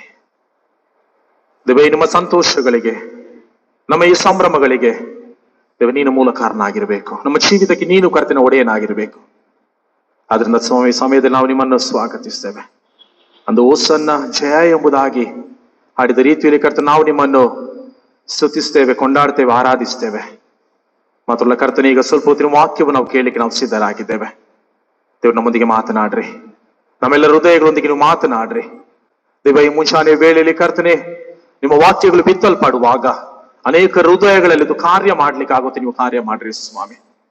ದೇವ್ರು, ನನ್ನ ಮಾತುಗಳೆಲ್ಲ ಬದಲಾಗಿ ನಿಮ್ಮ ಮಾತುಗಳು, ನಿಮ್ಮ ವಾಕ್ಯಗಳು ಕರ್ತನೆ ಎಲ್ಲರ ಜೀವಿತಗಳಲ್ಲಿ ಬಿತ್ತಲ್ಪಡಲಿ ಎಂಬುದಾಗಿ ಬೇಡುತ್ತಾ ಒಂದು ಒಳ್ಳೆಯ ಅವಕಾಶಕ್ಕಾಗಿ ನಿಮಗೆ ಸ್ತೋತ್ರವನ್ನು ಸಲ್ಲಿಸುತ್ತಾ ಈಗ ಸ್ವಲ್ಪ ಹೊತ್ತಿನ ವಾಕ್ಯಕ್ಕಾಗಿ ನಾವು ಕಾದಿರುವಾಗ ನಮ್ಮೊಂದಿಗೆ ಮಾತನಾಡ್ರಿ ಎಂಬುದಾಗಿ ಪ್ರಭು ಯೇಸುವಿನ ನಾಮದಲ್ಲಿ ಬೇಡಿಕೊಳ್ಳುತ್ತೇವೆ ನಮ್ಮ ತಂದೆ, ಆಮೇನ್. ದೇವರ ಪರಿಶುದ್ಧ ನಾಮಕ್ಕೆ ಮಹಿಮೆ ಉಂಟಾಗಲಿ. ಬಹಳ ಸಂತೋಷವುಳ್ಳವನಾಗಿದ್ದೇನೆ. ನಿಜವಾಗಿಯೂ ಈ ಒಂದು ದಿನದಲ್ಲಿ ನಾನು ಇಲ್ಲಿರುವುದರಲ್ಲಿ ಬಹಳ ಸಂತೋಷವುಳ್ಳವನಾಗಿದ್ದೇನೆ. ನಮ್ಮ ಉಡುಪಿ ಪ್ರಾಂತ್ಯದಲ್ಲಿ ಕೂಡ ಈ ಖರ್ಜೂರ ಗರಿಗಳ ಭಾನುವಾರದ ಹಬ್ಬದ ಆಚರಣೆ ಉಂಟು. ಆದರೆ ಇಷ್ಟೊಂದು ವಿಜೃಂಭಣೆ ಅಥವಾ ಇಷ್ಟೊಂದು ಸಂತೋಷದಿಂದ ಇರುವುದಿಲ್ಲ. ಬದಲಾಗಿ ಆರಾಧನೆ ಸಾಧಾರಣವಾಗಿ ನಾವು ನಡೆಸ್ತೇವೆ. ಇಲ್ಲಿ ನೋಡುವಾಗ ಬಹಳ ಸುಂದರವಾದಂತ ಸಿದ್ಧತೆಗಳು ನಿನ್ನೆಯಿಂದ ನಾನು ನೋಡ್ತಾ ಇದ್ದೆ. ನಿನ್ನೆ ಸಂಜೆ ಕೂಡ ನಾನು ಬಂದು ಸ್ವಲ್ಪ ಅಬ್ಸರ್ವ್ ಮಾಡಿದೆ. ಹಬ್ಬದ ಸಿದ್ಧತೆಗಳು ಬಹಳ ಸುಂದರವಾಗಿ ನಡೀತಾ ಇತ್ತು. ಎಲ್ಲರೂ ಕೂಡ ಓಡಾಡುವಂಥದ್ದು, ಬಹಳ ಸಕ್ರಿಯವಾಗಿ ಭಾಗವಹಿಸುವಂಥದ್ದು, ಇದೆಲ್ಲ ಕೂಡ ನೋಡುವಾಗ ಬಹಳ ಸಂತೋಷ ಆಯ್ತು. ಮಾತ್ರವಲ್ಲ, ಈ ದಿನ ಕೂಡ ಮುಂಜಾನೆ ಬೇಗನೆ ಬಂದು ನೋಡುವಾಗ ಮಕ್ಕಳಿದ್ದಾರೆ, ಸಣ್ಣ ಸಣ್ಣ ಮಕ್ಕಳಿದ್ದಾರೆ, ಪ್ರಾಯಸ್ಥರಿದ್ದಾರೆ. ಆದ್ರೂ ಕೂಡ ಬೇಗನೆ ಬಂದು ಈ ಒಂದು ಹಬ್ಬದಲ್ಲಿ ಎಲ್ಲರೂ ಕೂಡ ಸಂತೋಷವಾಗಿ ಪಾಲ್ಗೊಳ್ಳುವಂಥದ್ದು ಖಂಡಿತವಾಗಿ ಬಹಳ ಸಂತೋಷ. ನಿಜವಾಗಿ ನಾನು ನೆನೆಸ್ತೇನೆ, ಒಂದು ಈ ರೀತಿಯಾದಂತ ಒಂದು ಹಬ್ಬಗಳ ಆಚರಣೆಗಳು ನಮಗೆ ಮಾತ್ರ ಅಲ್ಲ, ನಮ್ಮ ಇಡೀ ಸಭೆಗೆ ಮತ್ತು ನಮ್ಮ ಜೀವಿತಗಳಿಗೆ ಕೂಡ ಅದು ಒಳ್ಳೆ ಒಂದು ಅರ್ಥವನ್ನು ಕೊಡ್ತದೆ. ಮತ್ತು ನಮ್ಮ ಮಕ್ಕಳಿಗೆ ಕೂಡ, ಮುಂದಿನ ನಮ್ಮ ಸಂತತಿಗೆ ಕೂಡ ಅದೊಂದು ಒಳ್ಳೆಯ ಅರ್ಥವನ್ನು ಕೊಡುವ. ಯಾಕಂದ್ರೆ ಯಾವ ರೀತಿ ನೋಡುವುದಾದ್ರೆ ನಾವು ಅದನ್ನ ಅರ್ಥಗರ್ಭಿತವಾಗಿ ನಿಜವಾದಂತ ಅರ್ಥವನ್ನು ತಿಳಿದುಕೊಂಡು ಅರ್ಥಗರ್ಭಿತವಾಗಿ ನಾವು ಮಾಡುವಾಗ ಖಂಡಿತವಾಗಿಯೂ ಅದು ನಮಗೂ ಮತ್ತು ನಮ್ಮ ಕುಟುಂಬಕ್ಕೂ ನಮ್ಮ ಸಭೆಗೂ ಅದು ಆಶೀರ್ವಾದ ಉಂಟು ಮಾಡ್ತದೆ ಎಂಬುದಾಗಿ ನಾನು ಬಯಸ್ತೇನೆ. ಮಾತ್ರ ವಿಶೇಷವಾಗಿ ಒಂದು ದಿನದಲ್ಲಿ ಮೊದಲು ಇರುವುದಕ್ಕಾಗಿ ತಂದೆಯಾದ ದೇವರು ಸಹಾಯ ಮಾಡಿದ್ದನ್ನು ಮಾತ್ರ ಅಲ್ಲಿ ಒಂದು ಆರಾಧನೆಯಲ್ಲಿ ಪಾಲ್ಗೊಂಡು ದೇವರ ವಾಕ್ಯವನ್ನು ನಿಮ್ಮೊಂದಿಗೆ ಹಂಚಿಕೊಳ್ಳುವಂತ, ಕೆಲವೊತ್ತು ದೇವರು ಕೊಡುವಂತ ಆಲೋಚನೆಗಳನ್ನು, ದೇವರು ಕೊಡುವಂತ ವಿಷಯಗಳನ್ನು ನಿಮ್ಮೊಂದಿಗೆ ಹಂಚಿಕೊಳ್ಳುವಂತ ಒಂದು ಅವಕಾಶವನ್ನು ದೇವರು ಸಹಾಯ ಮಾಡಿದಕ್ಕಾಗಿ ದೇವರಿಗೆ ನಾನು ಕೋಟಿ ಕೋಟಿ ಸ್ತೋತ್ರವನ್ನು ಸಲ್ಲಿಸುವುದೇ ರೀತಿಯಲ್ಲಿ ಸ್ಥಳೀಯ ಸಭಾ ಪಾಲಕರಾದಂತ ನನ್ನ ಪ್ರೀತಿಯ ಅಯ್ಯನವರು ಮತ್ತು ಅವರ ಕುಟುಂಬವನ್ನು ನಾನು ಪ್ರೀತಿಯಿಂದ ಅವರಿಗೆ ವಂದಿಸ್ತೇನೆ. ನಿನ್ನೆ ದಿನದಿಂದ ಮಾತ್ರವಲ್ಲ, ಹಿಂದೆ ಕೂಡ ನಮ್ಮ ಕುಟುಂಬವಾಗಿ ನೋಡುವುದಾದ್ರೆ ನಮಗೆ ಒಳ್ಳೆ ಆತ್ಮೀಯರಾಗಿದ್ದುಕೊಂಡು ಎಲ್ಲಾ ರೀತಿಯಲ್ಲಿ ನಮ್ಮನ್ನು ಸೇವೆಯಲ್ಲಿ ಪ್ರೋತ್ಸಾಹ ಪಡಿಸುವವರಾಗಿದ್ದ ನಮ್ಮ ಕುಟುಂಬಕ್ಕೂ ಕೂಡ ಅವರು ಸೇವೆಯಲ್ಲಿ ಪ್ರೋತ್ಸಾಹ ಪಡಿಸ್ತಾರೆ. ಹೀಗಿರುವಾಗ ಅವರನ್ನು ಕೂಡ ನಾನು ವೈಯಕ್ತಿಕವಾಗಿ, ಕುಟುಂಬವಾಗಿ ಮತ್ತು ನನ್ನ ಸಭೆಯ ಪರವಾಗಿ ನಾನು ಉಪಕಾರಗಳನ್ನು ವಂದನೆಗಳನ್ನು ತಿಳಿಸಿ ಮಾತ್ರ ಇಲ್ಲಿಯ ಸಮಿತಿಯ ಎಲ್ಲ ಸದಸ್ಯರಿಗೆ ಕೂಡ, ಇಲ್ಲಿನ ಸಮಿತಿಯ ಸಭಾ ಹಿರೇಕೂಟ ಮತ್ತು ಇತರ ಎಲ್ಲ ಸಮಿತಿಗಳ ಸದಸ್ಯರುಗಳಿಗೆ ಕೂಡ ನಾನು ನನ್ನ ಪ್ರೀತಿಪೂರ್ವಕವಾದಂತಹ ವಂದನೆಗಳನ್ನು ನಾನು ತಿಳಿಸುತ್ತಾ ಮಾತ್ರವಲ್ಲ, ಬಂದಿರುವಂತ ಸಭಿಕರೆಲ್ಲರಿಗೂ ನನ್ನ ವೈಯಕ್ತಿಕ ಮತ್ತು ನನ್ನ ಕುಟುಂಬದ ಪರವಾಗಿ ಮತ್ತು ನನ್ನ UBM ಜುಬ್ಲಿ ದೇವಾಲಯ ಉಡುಪಿ ಸಭೆಯ ಎಲ್ಲಾ ಸದಸ್ಯರುಗಳ ಪರವಾಗಿ ಉಪಕಾರಗಳನ್ನು ತಿಳಿಸುತ್ತಾ ನಮ್ಮ ಸೇವೆಗಾಗಿ, ನಮ್ಮ ಸಭೆಗಳಿಗಾಗಿ, ಸಭೆಯಲ್ಲಿ ನಡೆಯುವಂತ ಎಲ್ಲ ಸೇವೆಗಳಿಗಾಗಿ ನೀವೆಲ್ಲರೂ ಕೂಡ ಪ್ರಾರ್ಥಿಸಿರಿ ಎಂಬುದಾಗಿ ತಮ್ಮಲ್ಲಿ ಪ್ರೀತಿಯಿಂದ ವಿನಂತಿಸಿಕೊಳ್ತೇವೆ. ಮಾತ್ರವಲ್ಲ, ಸಾಧ್ಯವಾದರೆ ನಮ್ಮಲ್ಲಿಗೆ ಕೂಡ ನೀವು ಬಂದು ಆರಾಧನೆಗಳಲ್ಲಿ ಭಾಗವಹಿಸಿರಿ ಎಂಬುದಾಗಿ ನಿಮ್ಮನ್ನು ನಾನು ಆಮಂತ್ರಿಸುವಾತನಾಗಿದ್ದೇನೆ. ಈ ಒಂದು ಸಮಯದಲ್ಲಿ ನಾವು ನೋಡುವುದಾದ್ರೆ ನಮ್ಮ ಮುಂದೆ ಇರುವಂತ ಸಮಯವು ನಾವು ದೇವರ ವಾಕ್ಯಕ್ಕಾಗಿ ನಾವು ಮುಂದೆ ಸಾಗುವಾಗಿರುವಾಗ ಈಗಾಗಲೇ ಓದಿ ಕೇಳಿದಂತ ವಾಕ್ಯ ಭಾಗ, ಹಳೆ ಒಡಂಬಡಿಕೆಯ ವಾಕ್ಯ ಭಾಗ ಮತ್ತು ಹೊಸ ಒಡಂಬಡಿಕೆಯ ವಾಕ್ಯ ಭಾಗ ಎರಡಕ್ಕೂ ನಾವು ನೋಡುವುದಾದ್ರೆ, ಧ್ಯಾನ ಮಾಡುವುದಾದ್ರೆ ಅನೇಕ ವಿಷಯಗಳು ಇಲ್ಲಿ ನಮಗೆ ಅರ್ಥವಾಗ್ಲಿಕ್ಕೆ ನಮಗೆ ಸಾಧ್ಯವಾಗ್ತದೆ. ಜಕರನೆ ಪ್ರವಾದನೆಯ ಗ್ರಂಥ ಅದರ 9ನೇ ಅಧ್ಯಾಯ 9ನೇ ವಚನದಿಂದ 9 ಮತ್ತು 10ನೇ ವಚನ, ಅದೇ ರೀತಿಯಲ್ಲಿ ಯೋಹಾನನು ಬರೆದ ಸುವಾರ್ತೆ 12ನೇ ಅಧ್ಯಾಯ 1ರಿಂದ 19 ವಚನಗಳು. ಎರಡು ವಚನಗಳ ಈ ಒಂದೆರಡು ಅಧ್ಯಾಯಗಳನ್ನು ನಾವು ಕ್ರೋಢೀಕರಿಸಿ ನಾವು ಧ್ಯಾನ ಮಾಡುವಾಗ ಈ ಯೇಸುವಿನ ಯೆರೂಸಲೇಮಿನ ಪ್ರವೇಶ 2000 ವರ್ಷಗಳ ಹಿಂದೆ ಆದರೂ ಕೂಡ ಯಾಕೆ ಅಷ್ಟೊಂದು ಪ್ರಾಮುಖ್ಯತೆ ಪಡೆದಿದೆ, ಅಥವಾ ಯಾಕೆ ಅಷ್ಟೊಂದು ಸಂಭ್ರಮದಿಂದ ವಿಜೃಂಭಣೆಯಿಂದ ನಾವು ಆಚರಿಸ್ತಾ ಇದ್ದೇವೆ ಎಂಬುದಾಗಿ ನಾವು ನೋಡುವುದಾದ್ರೆ ಅದಕ್ಕೊಂದು ಅರ್ಥ ಉಂಟು. ಖಂಡಿತವಾಗಿ ನಾವು ಆಲೋಚನೆ ಮಾಡ್ತಾ ಹೋಗುವುದಾದ್ರೆ ಇದರ ನಿಜವಾದಂತ ಅರ್ಥವನ್ನು ನಾವು ಗ್ರಹಿಸಿಕೊಳ್ಳಿಕ್ಕೆ ನಮಗೆ ಸಾಧ್ಯವಾಗ್ತದೆ. ಈ ಒಂದು ಭಾಗ ಅಥವಾ ಯೇಸು ಯೆರೂಸಲೇಮಿನ ಪ್ರವೇಶ ಅದೀಗಾಗಲೇ ಹಳೆ ಒಡಂಬಡಿಕೆಯಲ್ಲಿ ಬರೆದಂತ ಮಾತುಗಳು ಅದು ಹೊಸ ಒಡಂಬಡಿಕೆಯಲ್ಲಿ ನೆರವೇರುವುದು ನಾವು ನೋಡ್ಲಿಕ್ಕೆ ನಮಗೆ ಸಾಧ್ಯವಾಗ್ತದೆ. ಹಳೆ ಒಡಂಬಡಿಕೆಯಲ್ಲಿ ಬರೆಯಲ್ಪಟ್ಟಂತ ಮಾತು ಅದು ಹೊಸ ಒಡಂಬಡಿಕೆಯಲ್ಲಿ ನೆರವೇರುವ ಮೂಲಕವಾಗಿ ಅಲ್ಲಿ ಆದಂತ ಘಟನೆಯನ್ನು ನಾವು ನೆನಪಿಗೆ ತಂದುಕೊಳ್ಳುವುದಾದ್ರೆ, ಯೇಸು ಯೆರೂಸಲೇಮಿಗೆ ಅರಸನಂತೆ ಪ್ರವೇಶ ಮಾಡಿದ್ದು ಈ ಒಂದು ಭಾಗ ಇದು ನಮಗೆ ನೋಡುವುದಾದ್ರೆ 4 ಸುವಾರ್ತೆಗಳಲ್ಲಿ ಬರೆಯಲ್ಪಟ್ಟಿದೆ. ಮತ್ತಾಯನ ಸುವಾರ್ತೆ, ಮಾರ್ಕನ ಸುವಾರ್ತೆ, ಲೂಕನ ಸುವಾರ್ತೆ ಮತ್ತು ಯೋಹಾನನ ಸುವಾರ್ತೆ, 4 ಸುವಾರ್ತೆಗಳಲ್ಲಿ ಕೂಡ ಇದು ಲಿಖಿತವಾಗಿದೆ. ಆದ್ರೆ ನಾನು ಈ ದಿನ ಯಾಕೆ ಯೋಹಾನನ ಸುವಾರ್ತೆಯ ಹಿನ್ನೆಲೆಯಲ್ಲಿ ನಾನು ನಿಮ್ಮೊಂದಿಗೆ ಹಂಚಿಕೊಳ್ತೇನೆ ಎಂಬುದಾಗಿ ನಾವು ನೋಡುವುದಾದ್ರೆ, ಯೋಹಾನನು ಅನೇಕ ವಿಷಯಗಳು ಅಥವಾ ಅನೇಕ ಒಂದು ಸಂಗತಿಗಳು ನಮ್ಮ ಮುಂದೆ ಆತನು ಬಿಚ್ಚಿಡುವ ಆತನಾಗಿದ್ದಾನೆ. ಮುಖ್ಯವಾಗಿ ನಾನು ಹೇಳಿದ ಹಾಗೆ ಈ ಹಿಂದೆ ಬರೆಯಲ್ಪಟ್ಟಂತ 3 ಸುವಾರ್ತೆಗಳು ಅಂದ್ರೆ ಮತ್ತಾಯ, ಮಾರ್ಕ ಮತ್ತು ಲೂಕನ ಸುವಾರ್ತೆಗಳಲ್ಲಿ ಸಿನೋಪ್ಟಿಕ್ ಗಾಸ್ಪಲ್ ಎಂಬುದಾಗಿ ನಾವು ಹೇಳ್ತೇವೆ. ಸಸಾರಾಂಶ ಸುವಾರ್ತೆ ಅಥವಾ ಸಮಾನ ಸುವಾರ್ತೆಗಳು ಎಂಬುದಾಗಿ ನಾವು ಕರೀತೇವೆ ಅದನ್ನು. ಈ ಸಮಾನವಾದಂತ ಸುವಾರ್ತೆಗಳಲ್ಲಿ ಅಥವಾ ಸಿನೋಪ್ಟಿಕ್ ಗಾಸ್ಪಲ್ಗಳಲ್ಲಿ ಈ ಒಂದು ಘಟನೆ ಅಥವಾ ಈ ಒಂದು ವಾಕ್ಯ ಬರೆಯಲ್ಪಟ್ಟರೂ ಕೂಡ ಯೋಹಾನನ ಸುವಾರ್ತೆಗೆ ನಾವು ಬರುವಾಗ ಯೋಹಾನನು ಅನೇಕ ಚರಿತ್ರೆಗಳ ಹಿನ್ನೆಲೆಯಲ್ಲಿ ಅಥವಾ ಚರಿತ್ರೆಯನ್ನು ಆತನು ಮುಂದಿಟ್ಟುಕೊಂಡವನಾಗಿ ಚರಿತ್ರೆಯೊಂದಿಗೆ ನಡೆದಂತ ಘಟನೆಯನ್ನು ಆತನು ವಿವರಿಸುವ ಆತನಾಗಿ ಈ ಹಿನ್ನೆಲೆ ನಾವು ಆಲೋಚನೆ ಮಾಡುವಾಗ, ಇಂದು ನಾವು ಸ್ವಲ್ಪ ಹೊತ್ತು ಧ್ಯಾನ ಮಾಡುವಾಗ ಯೋಹಾನನು ಬರೆದ ಸುವಾರ್ತೆ 12ನೇ ಅಧ್ಯಾಯದ 12ನೇ ವಚನದಿಂದ ನಾವು ಮುಂದೆ ನೋಡ್ತಾ ಹೋಗುವುದಾದ್ರೆ ನಮಗೆಲ್ಲರಿಗೂ ಕೂಡ ತಿಳಿದ ಹಾಗೆ ಅಲ್ಲಿ 13ನೇ ವಚನ ನಾವು ನೋಡುವಾಗ ಅವರು ಖರ್ಜೂರದ ಗರಿಗಳನ್ನು ತಕ್ಕೊಂಡು ಆತನ ಎದುರುಗೊಳ್ಳುವುದಕ್ಕೆ ಹೊರಗೆ ಬಂದು ಜಯ ಕರ್ತನ ಹೆಸರಿನಲ್ಲಿ ಬರುವವನಿಗೆ ಆಶೀರ್ವಾದ ಎಂಬುದಾಗಿ ಆರ್ಭಟಿಸಿದರು ಎಂಬುದಾಗಿ ನೋಡ್ತೇವೆ. ಇಲ್ಲಿ ನೋಡುವಾಗ ಖರ್ಜೂರದ ಗರಿಗಳು ಇದೊಂದು ಸಂಕೇತವಾಗಿ ಬಳಸಲ್ಪಟ್ಟಿದೆ. ಒಬ್ಬ ಅರಸನು ಒಂದು ದೇಶಕ್ಕೆ ಅಥವಾ ಒಂದು ಪಟ್ಟಣಕ್ಕೆ ಬರುವಾಗ ಆ ಖರ್ಜೂರದ ಗರಿಗಳನ್ನು ಆಸುವಂತ ನಾವು ನೋಡುವಾಗ ಇನ್ನಿತರ ಸುವಾರ್ತೆ ನೋಡುವಾಗ ಖರ್ಜೂರದ ಗರಿಗಳೊಂದಿಗೆ ತಮ್ಮ ಬಟ್ಟೆಗಳನ್ನು ಕೂಡ ಅವರು ಆಸಿದರು ಎಂಬುದಾಗಿ ನೋಡ್ತೇವೆ. ಅಷ್ಟು ಮಾತ್ರವಲ್ಲ, ಅಲ್ಲಿ ಕೂಡ ನಾವು ನೋಡುವಾಗ ಇತರ ಸುವಾರ್ತೆಗಳು ನಾವು ಆಲೋಚನೆ ಮಾಡುವಾಗ ಇತರ ಸುವಾರ್ತೆ ನಾವು ನೋಡುವುದಾದ್ರೆ ಅಲ್ಲಿ ಯೇಸು ಸ್ವಾಮಿ ತನ್ನ ಶಿಷ್ಯರಿಗೆ ಆಜ್ಞೆ ಕೊಡುವಂಥದ್ದು, ನೀವು ಹೋಗಿ ಆ ಕತ್ತೆ ಮರಿಯನ್ನು ಅಂದ್ರೆ ಪ್ರಾಯದ ಕತ್ತೆ ಮರಿಯನ್ನು ತಕ್ಕೊಂಡು ಬನ್ನಿರಿ, ಅದು ನನಗೆ ಬೇಕಾಗಿದೆ ಎಂಬುದಾಗಿ ಹೇಳುವಾಗ ಆ ಶಿಷ್ಯರು ಕೂಡ ಅದಕ್ಕೆ ವಿಧೇಯರಾಗಿ ಹೋಗಿ ಮಾಡುವಾಗ ಅದು ಆ ರೀತಿಯಾಗಿ ಮಾಡುವಂತ ಘಟನೆಗಳು ನಾವು ಅಲ್ಲಿ ನೋಡ್ತೇವೆ. ಇತರ ಸುವಾರ್ತೆ ಅಂದ್ರೆ ಮತ್ತಾಯ, ಮಾರ್ಕ ಮತ್ತು ಲೂಕನಲ್ಲಿ ನಾವು ನೋಡ್ತೇವೆ. ಆದ್ರೆ ಯೋಹಾನನಲ್ಲಿ ಬರುವಾಗ ಯೋಹಾನನು ವಿಭಿನ್ನವಾಗಿ ಬಹಳ ಸುಂದರವಾಗಿ ಯೇಸುವಿನ ಪ್ರವೇಶವನ್ನು ಆ ಚರಿತ್ರೆಯೊಂದಿಗೆ ಆತನು ವಿವರಿಸುತ್ತಾ ಆ ಒಂದು ಘಟನೆ ಯಾಕೆ ಪ್ರಾಮುಖ್ಯವಾಗಿದೆ ಎಂಬುದಾಗಿ ಆತನು ವಿವರಿಸುವ ಆತನಾಗಿದ್ದಾನೆ. ಮುಖ್ಯವಾಗಿ ನಾವು ಆಲೋಚನೆ ಮಾಡುವಾಗ ಇಲ್ಲಿ ಓಸನ್ನ ಎಂಬಂತ ಪದ ಬಳಸಲ್ಪಟ್ಟಿದೆ. ಓಸನ್ನ ಎಂಬುದಾಗಿ ಅಂದ್ರೆ ನಾವು ನೋಡುವಾಗ ಮೂಲ ಗ್ರೀಕ್ ಮತ್ತು ಅಥವಾ ಇಬ್ರು ಪದದಲ್ಲಿ ನಾವು ಆಲೋಚನೆ ಮಾಡುವಾಗ ನಾವು ಅದನ್ನು ಅರ್ಥ ಮಾಡಿಕೊಳ್ಳುವುದಾದ್ರೆ ಭಾಷಾಂತರ ಮಾಡುವುದಾದ್ರೆ ಸೇವ್ ನೌ ಎಂಬುದಾಗಿ, ಈಗಲೇ ರಕ್ಷಿಸು.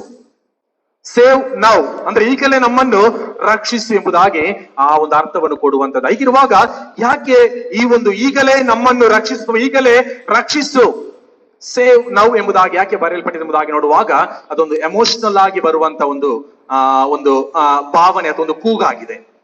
ಈ ಜನರು ಓಸನ್ನ ಕರ್ತನ ಹೆಸರಿನಲ್ಲಿ ಬರುವವನಿಗೆ ಜಯ ಓಸನ್ನ ಎಂಬುದಾಗಿ ಕೂಗ್ಬೇಕಾದ್ರೆ ಅಲ್ಲೊಂದು ಎಮೋಷನಲ್ ಫೀಲಿಂಗ್, ಎಮೋಷನಲ್ ಆದಂತ ಒಂದು ಶೌಟಿಂಗ್ ಅಂದ್ರೆ ಎಮೋಷನಲ್ ಆಗಿ ಒಂದು ಕೂಗುವಂಥದ್ದು, ಗೊಬ್ಬೆ ಹಾಕುವಂಥದ್ದು, ನಾವೇನ್ ಹೇಳ್ತೇವೆ ಸೌಂಡ್ ಮಾಡುವಂಥದ್ದು, ಆರ್ಭಟಿಸುವಂಥದ್ದು. ಯಾಕೆ ಅಲ್ಲಿ ಎಮೋಷನಲ್ ಆಗಿ ಆ ಒಂದು ಕೂಗು ಅರ್ಥ ಏನು, ಅದಕ್ಕೆ ಯಾವ ರೀತಿಯಾಗಿ ಎಂಬುದಾಗಿ ನೋಡುವಾಗ ಈಗಾಗಲೇ ಅವರಲ್ಲಿ ಒಂದು ರೀತಿಯಾದಂತಹ ಕಷ್ಟಕ್ಕೆ ಒಳಗಾಗಿದ್ದಾರೆ. ಆ ಒಂದು ರೀತಿಯಲ್ಲಿ ನಾವು ಆಲೋಚನೆ ಮಾಡುವ ಚರಿತ್ರೆಯಲ್ಲಿ ನಾವು ಆಲೋಚನೆ ಮಾಡುವುದಾದ್ರೆ ಒಂದು ಬಂಧನ, ಒಂದು ರೀತಿಯಾದಂತ ಕಷ್ಟದಲ್ಲಿ, ಕಣ್ಣೀರಿನಲ್ಲಿ, ಸಮಸ್ಯೆಯಲ್ಲಿರುವಂತ ಜನರು ಆ ಗುಂಪಿನಲ್ಲಿ ಇದ್ದರು ಎಂಬುದಾಗಿ ನಾವು ನೋಡ್ತೇವೆ. ಮುಖ್ಯವಾಗಿ ನೋಡುವಾಗ 3 ರೀತಿಯಾದಂತ ಜನರು ನಾವು ನೋಡ್ಲಿಕ್ಕೆ ನಮಗೆ ಸಾಧ್ಯ. ಒಂದು, ಯೇಸುವಿನಿಂದ ಬಿಡುಗಡೆಯನ್ನು, ಅದ್ಭುತಗಳನ್ನು, ಮಹತ್ಕಾರ್ಯಗಳನ್ನು ಹೊಂದಿದಂತ ಜನರು. ಮೊದಲನೇದಾಗಿ ನೋಡುವಾಗ ಯೇಸುವಿನಿಂದ ಬಿಡುಗಡೆ ಹೊಂದಿದಂತ, ಅಂದ್ರೆ ಅದ್ಭುತಗಳನ್ನು, ಮಹತ್ಕಾರ್ಯಗಳನ್ನು ಹೊಂದಿದಂತ ಜನರು. ಎರಡನೇದಾಗಿ ನಾವು ನೋಡುವಾಗ ಎರಡನೇ ಗುಂಪು ಯಾವ್ದಂತ ಹೇಳಿದ್ರೆ, ಅಲ್ಲಿ ನಾವು ಗಮನಿಸುವುದಾದ್ರೆ ಒಂದು ರೀತಿಯಾದಂತ ಕುತೂಹಲಕ್ಕಾಗಿ, ಅಂದ್ರೆ ಏನು ನಡೀತಾ ಇದೆ, ಏನಾಗ್ತಾ ಇದೆ, ಯಾರು ಬರ್ತಾ ಇದ್ದಾರೆ, ಏನಾಗ್ತಾ ಇದೆ ಎಂಬುದಾಗಿ ನೋಡ್ಲಿಕ್ಕೆ ಬಂದಂತ ಜನರು. ಮೂರನೇವ್ರು ಯಾರಂತ ಹೇಳಿದ್ರೆ, ಯೇಸುವನ್ನು ಯಾವ್ದಾ ರೀತಿಯಲ್ಲಿ ಸಿಕ್ಕಿಸಬೇಕು ಅಥವಾ ಯೇಸುವನ್ನು ಯಾವ್ದಾ ರೀತಿಯಲ್ಲಿ ಬಂಧಿಸಬೇಕು ಎಂಬುದಾಗಿ ಒಳಸಂಚು ಮಾಡಿಕೊಂಡು ಬಂದಂತ ಜನರು. ಈ 3 ರೀತಿಯಾದಂತ ಜನರು ನಾವು ಈ ಒಂದು ವಾಕ್ಯ ಭಾಗದಲ್ಲಿ ನೋಡ್ಲಿಕ್ಕೆ ನಮಗೆ ಸಾಧ್ಯವಾಗ್ತದೆ. ಇಲ್ಲಿ ನೋಡುವಾಗ ಮೊದಲನೇದಾಗಿ ನಾವು ಆಲೋಚನೆ ಮಾಡುವಾಗ ಈ ಎಮೋಷನಲ್ ಫೀಲಿಂಗ್ ಅಥವಾ ಆ ಒಂದು ಎಮೋಷನಲ್ ಆಗಿ ಅಥವಾ ಒಂದು ಭಾವನೆಗಳಿಂದ ಕೂಡಿದಂತ ಆ ಸಮೂಹ ಅಲ್ಲಿ ಕೂಡಿ ಬಂದಿದೆ. ಯಾಕಂತ ಹೇಳಿದ್ರೆ ಈಗಾಗಲೇ ಯೇಸುವಿನ ಅದ್ಭುತಗಳನ್ನು ಅವರು ನೋಡಿದ್ದಾರೆ. ಯೇಸು ಮಾಡಿದಂತ ಅದ್ಭುತಗಳು, ಮಹತ್ಕಾರ್ಯಗಳು, ಸೂಚಕ ಕಾರ್ಯಗಳು ಈಗಾಗಲೇ ಅವರು ನೋಡಿದ್ದಾರೆ, ಗಮನಿಸಿದ್ದಾರೆ. ಆದ್ರೂ ಕೂಡ ಇಲ್ಲಿ ಬಂದಂತ ಜನರು ಯಾರಂತ ಹೇಳಿದ್ರೆ, ನಮಗೂ ಕೂಡ ಅದ್ಭುತಗಳಾಗ್ಬೇಕು, ನಮಗೆ ಕೂಡ ಬಿಡುಗಡೆ ಆಗ್ಬೇಕು, ನಮಗೂ ಕೂಡ ಅದೇ ರೀತಿಯಾಗಿ ರಕ್ಷಣೆ ಬೇಕು ಎಂಬುದಾಗಿ ಬಂದಂತ ಜನರು ಒಂದು ಗುಂಪಾಗಿತ್ತು ಎಂಬುದಾಗಿ ನೋಡ್ತೇವೆ. ಅಲ್ಲಿ ನೋಡುವಾಗ ಓಸನ್ನ ಎಂಬುದಾಗಿ ಅವರು ಕೂಗುತ್ತಾ, ಈಗಲೇ ನಮ್ಮನ್ನು ರಕ್ಷಿಸು, ನಮ್ಮನ್ನು ಈಗಲೇ ರಕ್ಷಿಸು, ಅಂದ್ರೆ ನಮ್ಮನ್ನು ಬಂಧನಗಳಿಂದ, ನಮ್ಮನ್ನು ಆ ಶಾಪಗಳಿಂದ, ನಮಗಿರುವಂತ ಬೇರೆ ಬೇರೆ ವ್ಯಾಧಿಗಳಿಂದ, ನಮಗಿರುವಂತ ಬೇರೆ ಬೇರೆ ಕಷ್ಟಗಳಿಂದ ನಮ್ಮನ್ನು ಈಗಲೇ ರಕ್ಷಿಸು ಎಂಬುದಾಗಿ. ಅಥವಾ ಒಂದು ರೀತಿ ನೋಡುವುದಾದ್ರೆ ಮತ್ತೊಂದು ರೀತಿ ನಾವು ಆಲೋಚನೆ ಆ ಒಂದು ಸನ್ನಿವೇಶದಲ್ಲಿ ಅಥವಾ ಪರಿಸ್ಥಿತಿಯಲ್ಲಿದ್ದಂತ ಒಂದು ರಾಜಕೀಯ ಅಥವಾ ಸಾಮಾಜಿಕ ಸ್ಥಿತಿಯಿಂದ ನಮ್ಮನ್ನು ಬಿಡಿಸು, ರಕ್ಷಿಸು ಎಂಬುದಾಗಿ ಕೂಗಿಕೊಳ್ಳುವಂತ ಜನ ಸಮೂಹ ಅಲ್ಲಿತ್ತು ಎಂಬುದಾಗಿ ನೋಡ್ತೇವೆ. ಮತ್ತೊಂದು ಕಡೆ ನೋಡುವಾಗ ಕುತೂಹಲದಿಂದ ನೋಡುವ ಏನಾಗ್ತಾ ಇದೆ, ಯಾರೋ ಬರ್ತಾ ಇದ್ದಾರಂತೆ, ಏನೋ ದೊಡ್ಡ ವ್ಯಕ್ತಿ ಅಂತೆ, ಗಣ್ಯ ವ್ಯಕ್ತಿ ಅಂತೆ, ಅದ್ಭುತ ಮಾಡ್ತಾನಂತೆ, ಮಹತ್ಕಾರ್ಯ ಮಾಡ್ತಾನಂತೆ, ಬ್ಲಾಕ್ ಮ್ಯಾಜಿಕ್ ಮಾಡ್ತಾನಂತೆ. ಯಾಕೆ ನಾನು ಇದನ್ನ ಹೇಳ್ತೇನೆ ಅಂತ ಹೇಳಿದ್ರೆ, ಆ ದಿನಗಳಲ್ಲಿ ಯಹೂದ್ಯರೆಲ್ಲ ಒಂದು ಭಾವನೆ ಇತ್ತು, ಬ್ಲಾಕ್ ಮ್ಯಾಜಿಕ್ ಅಥವಾ ಒಂದು ಅದ್ಭುತಗಳ ಈ ರೀತಿಯಾಗಿ ಮಾಡುವಂಥದ್ದು, ಬಿಡುಗಡೆ ಮಾಡುವ ಇದೊಂದು ಬ್ಲಾಕ್ ಮ್ಯಾಜಿಕ್ ಎಂಬ ರೀತಿಯಲ್ಲಿ ಗುಣಪಡಿಸುವಂಥದ್ದನ್ನು ಅವರು ಆ ರೀತಿಯಾಗಿ ಅವರು ಅರ್ಥ ಮಾಡಿಕೊಂಡಿದ್ರು. ಈ ರೀತಿಯಾಗಿ ಆಲೋಚನೆ ಮಾಡುವಾಗ ಏನ್ ನಡೀತಾ ಇದೆ, ಏನ್ ನಡೀತದೆ ನೋಡುವ ಎಂಬುದಾಗಿ ಬಂದಂತ ಜನರು ಕೂಡ ಅಲ್ಲಿದ್ದರು ಎಂಬುದಾಗಿ ನೋಡ್ತೇವೆ. ಆದ್ರೆ ಮತ್ತೊಂದು ಜನ ಅಲ್ಲಿದ್ರು. ಅವ್ರು ಯಾರಂತ ಹೇಳಿದ್ರೆ, ಹೇಗಾದ್ರೂ ಮಾಡಿ ಯೇಸುವನ್ನು ಕೊಲ್ಲಿಸಬೇಕು, ಹೇಗಾದ್ರೂ ಮಾಡಿ ಯೇಸು ಈಗಾಗಲೇ ಆತನು ಪ್ರಸಿದ್ಧಿ ಹೊಂದುತ್ತಾ ಇದ್ದಾನೆ, ಈಗಾಗಲೇ ಎಲ್ಲ ಕಡೆ ಎಲ್ಲರ ಬಾಯಿಯಲ್ಲಿ ಯೇಸು ಎಂಬಂತ ಪದ ಬಳಕೆ ಆಗ್ತಾ ಇದೆ, ಮೆಸ್ಸಿಯ ಎಂಬಂತ ಪದ ಬಳಕೆಯಾಗಿ ಹೀಗಿರುವಾಗ ಆತನನ್ನು ಕೊಲ್ಲಿಸಬೇಕು ಎಂಬುದಾಗಿ ಒಂದು ಜನರು ಸಮೂಹ ಕೂಡ ಅಲ್ಲಿತ್ತು ಎಂಬುದಾಗಿ ನೋಡ್ತೇವೆ. ಈಗ ಇಲ್ಲಿ ಈ ರೀತಿಯಲ್ಲಿ ಆಲೋಚನೆ ಮಾಡುವಾಗ, ಇದನ್ನೆಲ್ಲ ನಾವು ಅರ್ಥ ಮಾಡಿಕೊಳ್ಳುವಾಗ ಅಲ್ಲಿ ಮುಖ್ಯವಾಗಿ ನಾವು ನೋಡ್ತೇವೆ, ಈ ಒಂದು ಭಾಗವನ್ನು ನಾವು ನೋಡುವಾಗ ಯೋಹಾನನು ಬರೆದ ಸುವಾರ್ತೆ 12ನೇ ಅಧ್ಯಾಯದ 12ನೇ ವಚನದ 19ನೇ ವಚನವನ್ನು ನಾವು ಧ್ಯಾನ ಮಾಡ್ಲಿಕ್ಕೆ ಮುಂಚಿತವಾಗಿ ಅದರ ಮೇಲ್ಭಾಗಕ್ಕೆ ನಾವು ಹೋಗುವುದಾದ್ರೆ, ಇಲ್ಲಿ ಒಂದು ದೊಡ್ಡ ಹಬ್ಬ ಆಗ್ತಾ ಇದೆ. ನೋಡುವಾಗ ಅಲ್ಲಿ 12ನೇ ವಚನ ನಾವು ನೋಡ್ತೇವೆ, ಮರುದಿವಸ ಜಾತ್ರೆಗೆ ಬಂದಿದ್ದ ಜನ ಸಮೂಹವು, ಅಂದ್ರೆ ಅಲ್ಲೊಂದು ದೊಡ್ಡ ಹಬ್ಬ. ಇಲ್ಲಿ ಮುಖ್ಯವಾಗಿ ಯಹೂದ್ಯರಲ್ಲಿದ್ದಂತ 3 ಹಬ್ಬಗಳಲ್ಲಿ ನೋಡುವಾಗ ಪಾಸ್ಓವರ್ ಮತ್ತು ಪೆಂಟಕೋಸ್ಟ್ ಮತ್ತು ಟಬರ್ನಾಕಲ್, 3 ಹಬ್ಬಗಳಲ್ಲಿ ಆ ಗುಡಾರದ ಹಬ್ಬ ಎಂಬುದಾಗಿ ನಾವೇನ್ ಹೇಳ್ತೇವೆ. ಈ 3 ಹಬ್ಬಗಳಲ್ಲಿ ಈ ಪಾಸ್ಓವರ್ ಅಥವಾ ಈ ಒಂದು ಪಸ್ಕದ ಹಬ್ಬ ಅದು ಬಹಳ ಪ್ರಾಮುಖ್ಯವಾಗಿತ್ತು ಎಂಬುದಾಗಿ ನೋಡುವಾಗ, ಈ ಪಸ್ಕದ ಹಬ್ಬಕ್ಕೆ ಅವರು ಬೇರೆ ಬೇರೆ ಕಡೆಗಳಿಂದ, ಬೇರೆ ಬೇರೆ ಎಲ್ಲೆಲ್ಲಿದ್ದರೂ ಕೂಡ ಅವರು ತಮ್ಮ ಉದ್ಯೋಗದ ನಿಮಿತ್ತವಾಗಿ, ತಮ್ಮ ಕುಟುಂಬದ ನಿಮಿತ್ತವಾಗಿ ಎಲ್ಲೆಲ್ಲಿದ್ದರೂ ಕೂಡ ಆ ದಿನದಲ್ಲಿ ಅಲ್ಲಿ ಬಂದು ಅವರು ಸೇರ್ತಾ ಇದ್ರು ಎಂಬುದಾಗಿ ನಾವು ನೋಡ್ತೇವೆ. ಅಲ್ಲಿ ಬಂದು ಅವರು ಸೇರಿ ಈ ಒಂದು ಹಬ್ಬವನ್ನು ಸಂಭ್ರಮದಿಂದ ಆಚರಣೆ ಮಾಡ್ತಾ ಇದ್ರು ಎಂಬುದಾಗಿ ನೋಡುವಾಗ, ಈ ಹಬ್ಬ ಯಾಕೆ ಇಷ್ಟೊಂದು ಅರ್ಥ, ಇಷ್ಟೊಂದು ಸಂಭ್ರಮ ಎಂಬುದಾಗಿ ನೋಡುವುದಾದ್ರೆ, ಅಲ್ಲಿ ಅವರು ಒಂದು ಪಸ್ಕದ ಕುರಿಗಳನ್ನು ಅವರು ಬಲಿ ಕೊಡುವಂಥದ್ದು, ಕುರಿಯನ್ನಲ್ಲಿ ಬಲಿ ಕೊಡುವ ಮೂಲಕವಾಗಿ ಅವರು ಆ ಪ್ರಾಯಶ್ಚಿತ್ತ ಹೊಂದಿಕೊಳ್ಳುವಂತಹ ಒಂದು ಮನೋಭಾವನೆ ಅವರಲ್ಲಿತ್ತು ಎಂಬುದಾಗಿ ನಾವು ಹೀಗಿರುವಾಗ ಅಲ್ಲಿ ನಾವು ನೋಡುವಾಗ ಒಬ್ಬ ಚರಿತ್ರಗಾರನ ಹೇಳುವ ಪ್ರಕಾರವಾಗಿ ಹೆಚ್ಚು ಕಮ್ಮಿ ಪುರುಷರೇ 2,70,000ಕ್ಕಿಂತ ಅಧಿಕ ಜನರು ಸೇರಿದ್ದಾರೆ ಎಂಬುದಾಗಿ ಒಬ್ಬ ಚರಿತ್ರೆಗಾರನ ಹೇಳುವ ಪ್ರಕಾರವಾಗಿ ಕೇವಲ ಪುರುಷರು ಮಾತ್ರ, ಇನ್ನು ಮಹಿಳೆಯರು ಮಕ್ಕಳ ಸಂಖ್ಯೆಯಲ್ಲಿ ಬರೆಯಲ್ಪಡಲಿಲ್ಲ, ಕೇವಲ ಪುರುಷರು ಮಾತ್ರ 2,70,000ಕ್ಕಿಂತ ಅಧಿಕ ಅಲ್ಲಿದ್ದರು ಎಂಬುದಾಗಿ, ಸೇರಿ ಬಂದಿದ್ದರು ಎಂಬುದಾಗಿ ನೋಡಿ. ಹೀಗಿರುವಾಗ ಇಷ್ಟೊಂದು ಜನ ನೋಡುವಾಗ ಒಂದು ತಲೆಗೆ 10 ಕುರಿಯ ಹಾಗೆ, ಅಂದ್ರೆ 10 ಲ್ಯಾಂಪ್ ಎಂಬುದಾಗಿ ನಾವೇನ್ ಹೇಳ್ತೇವೆ, 10 ಕುರಿಯ ಹಾಗೆ ಅವರು ಬಲಿ ಕೊಡ್ಬೇಕು.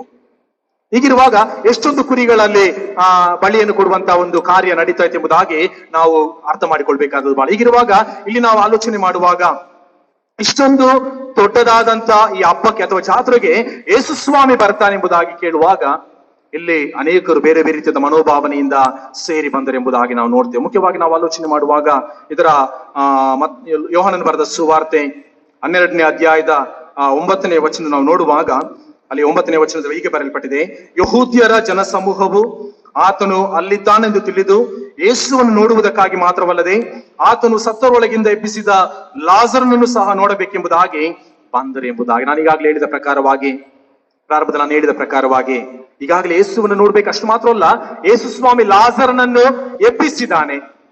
ಆ ಎಬ್ಬಿಸಿದಂತ ಯೇಸುವನ್ನು ಮತ್ತು ಲಾಜರನನ್ನು ಇಬ್ಬರನ್ನು ಕೂಡ ನೋಡ್ಬೇಕೆಂಬುದಾಗಿ ಬಂದಿದ್ದಾರೆ ಎಂಬುದಾಗಿ ನಾವು ನೋಡ್ತೇವೆ.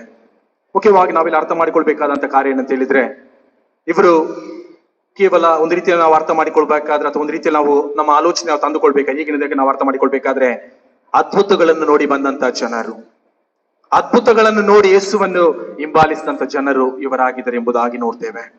ನಿಜವಾಗಿ ಬಂದಂತ ಯೇಸುವನ್ನು ಅವರು ಸ್ವೀಕರಿಸುವುದಕ್ಕಾಗಿಲ್ಲ, ಬದಲಾಗಿ ಅದ್ಭುತಗಳನ್ನು ಆತನು ಮಾಡಿದ್ದಾನೆ ಏನೆಂಬುದಾಗಿ ನೋಡುವ ಎಂಬುದಾಗಿ ಬಂದಂತ ಜನರು ಅವರಲ್ಲಿ ಆಗಿದ್ದಾರೆ ಎಂಬುದಾಗಿ ನಾವು ನೋಡ್ತೀವಿ. ಹೀಗಿರುವಾಗ ಈ ಜನ ಸಮೂಹ, ಇಲ್ಲಿ ಬಂದಂತ ಈ ಜನ ಸಮೂಹ ಕೂಡ ಈ ರೀತಿಯಾಗಿ ಅರ್ಥ ಮಾಡಿಕೊಳ್ತದೆ. ಏನಂತ ಹೇಳಿದ್ರೆ, ಈತನಲ್ಲಿ ಏನೋ ಒಂದು ವಿಶೇಷತೆ ಉಂಟು, ಶಕ್ತಿ ಉಂಟು.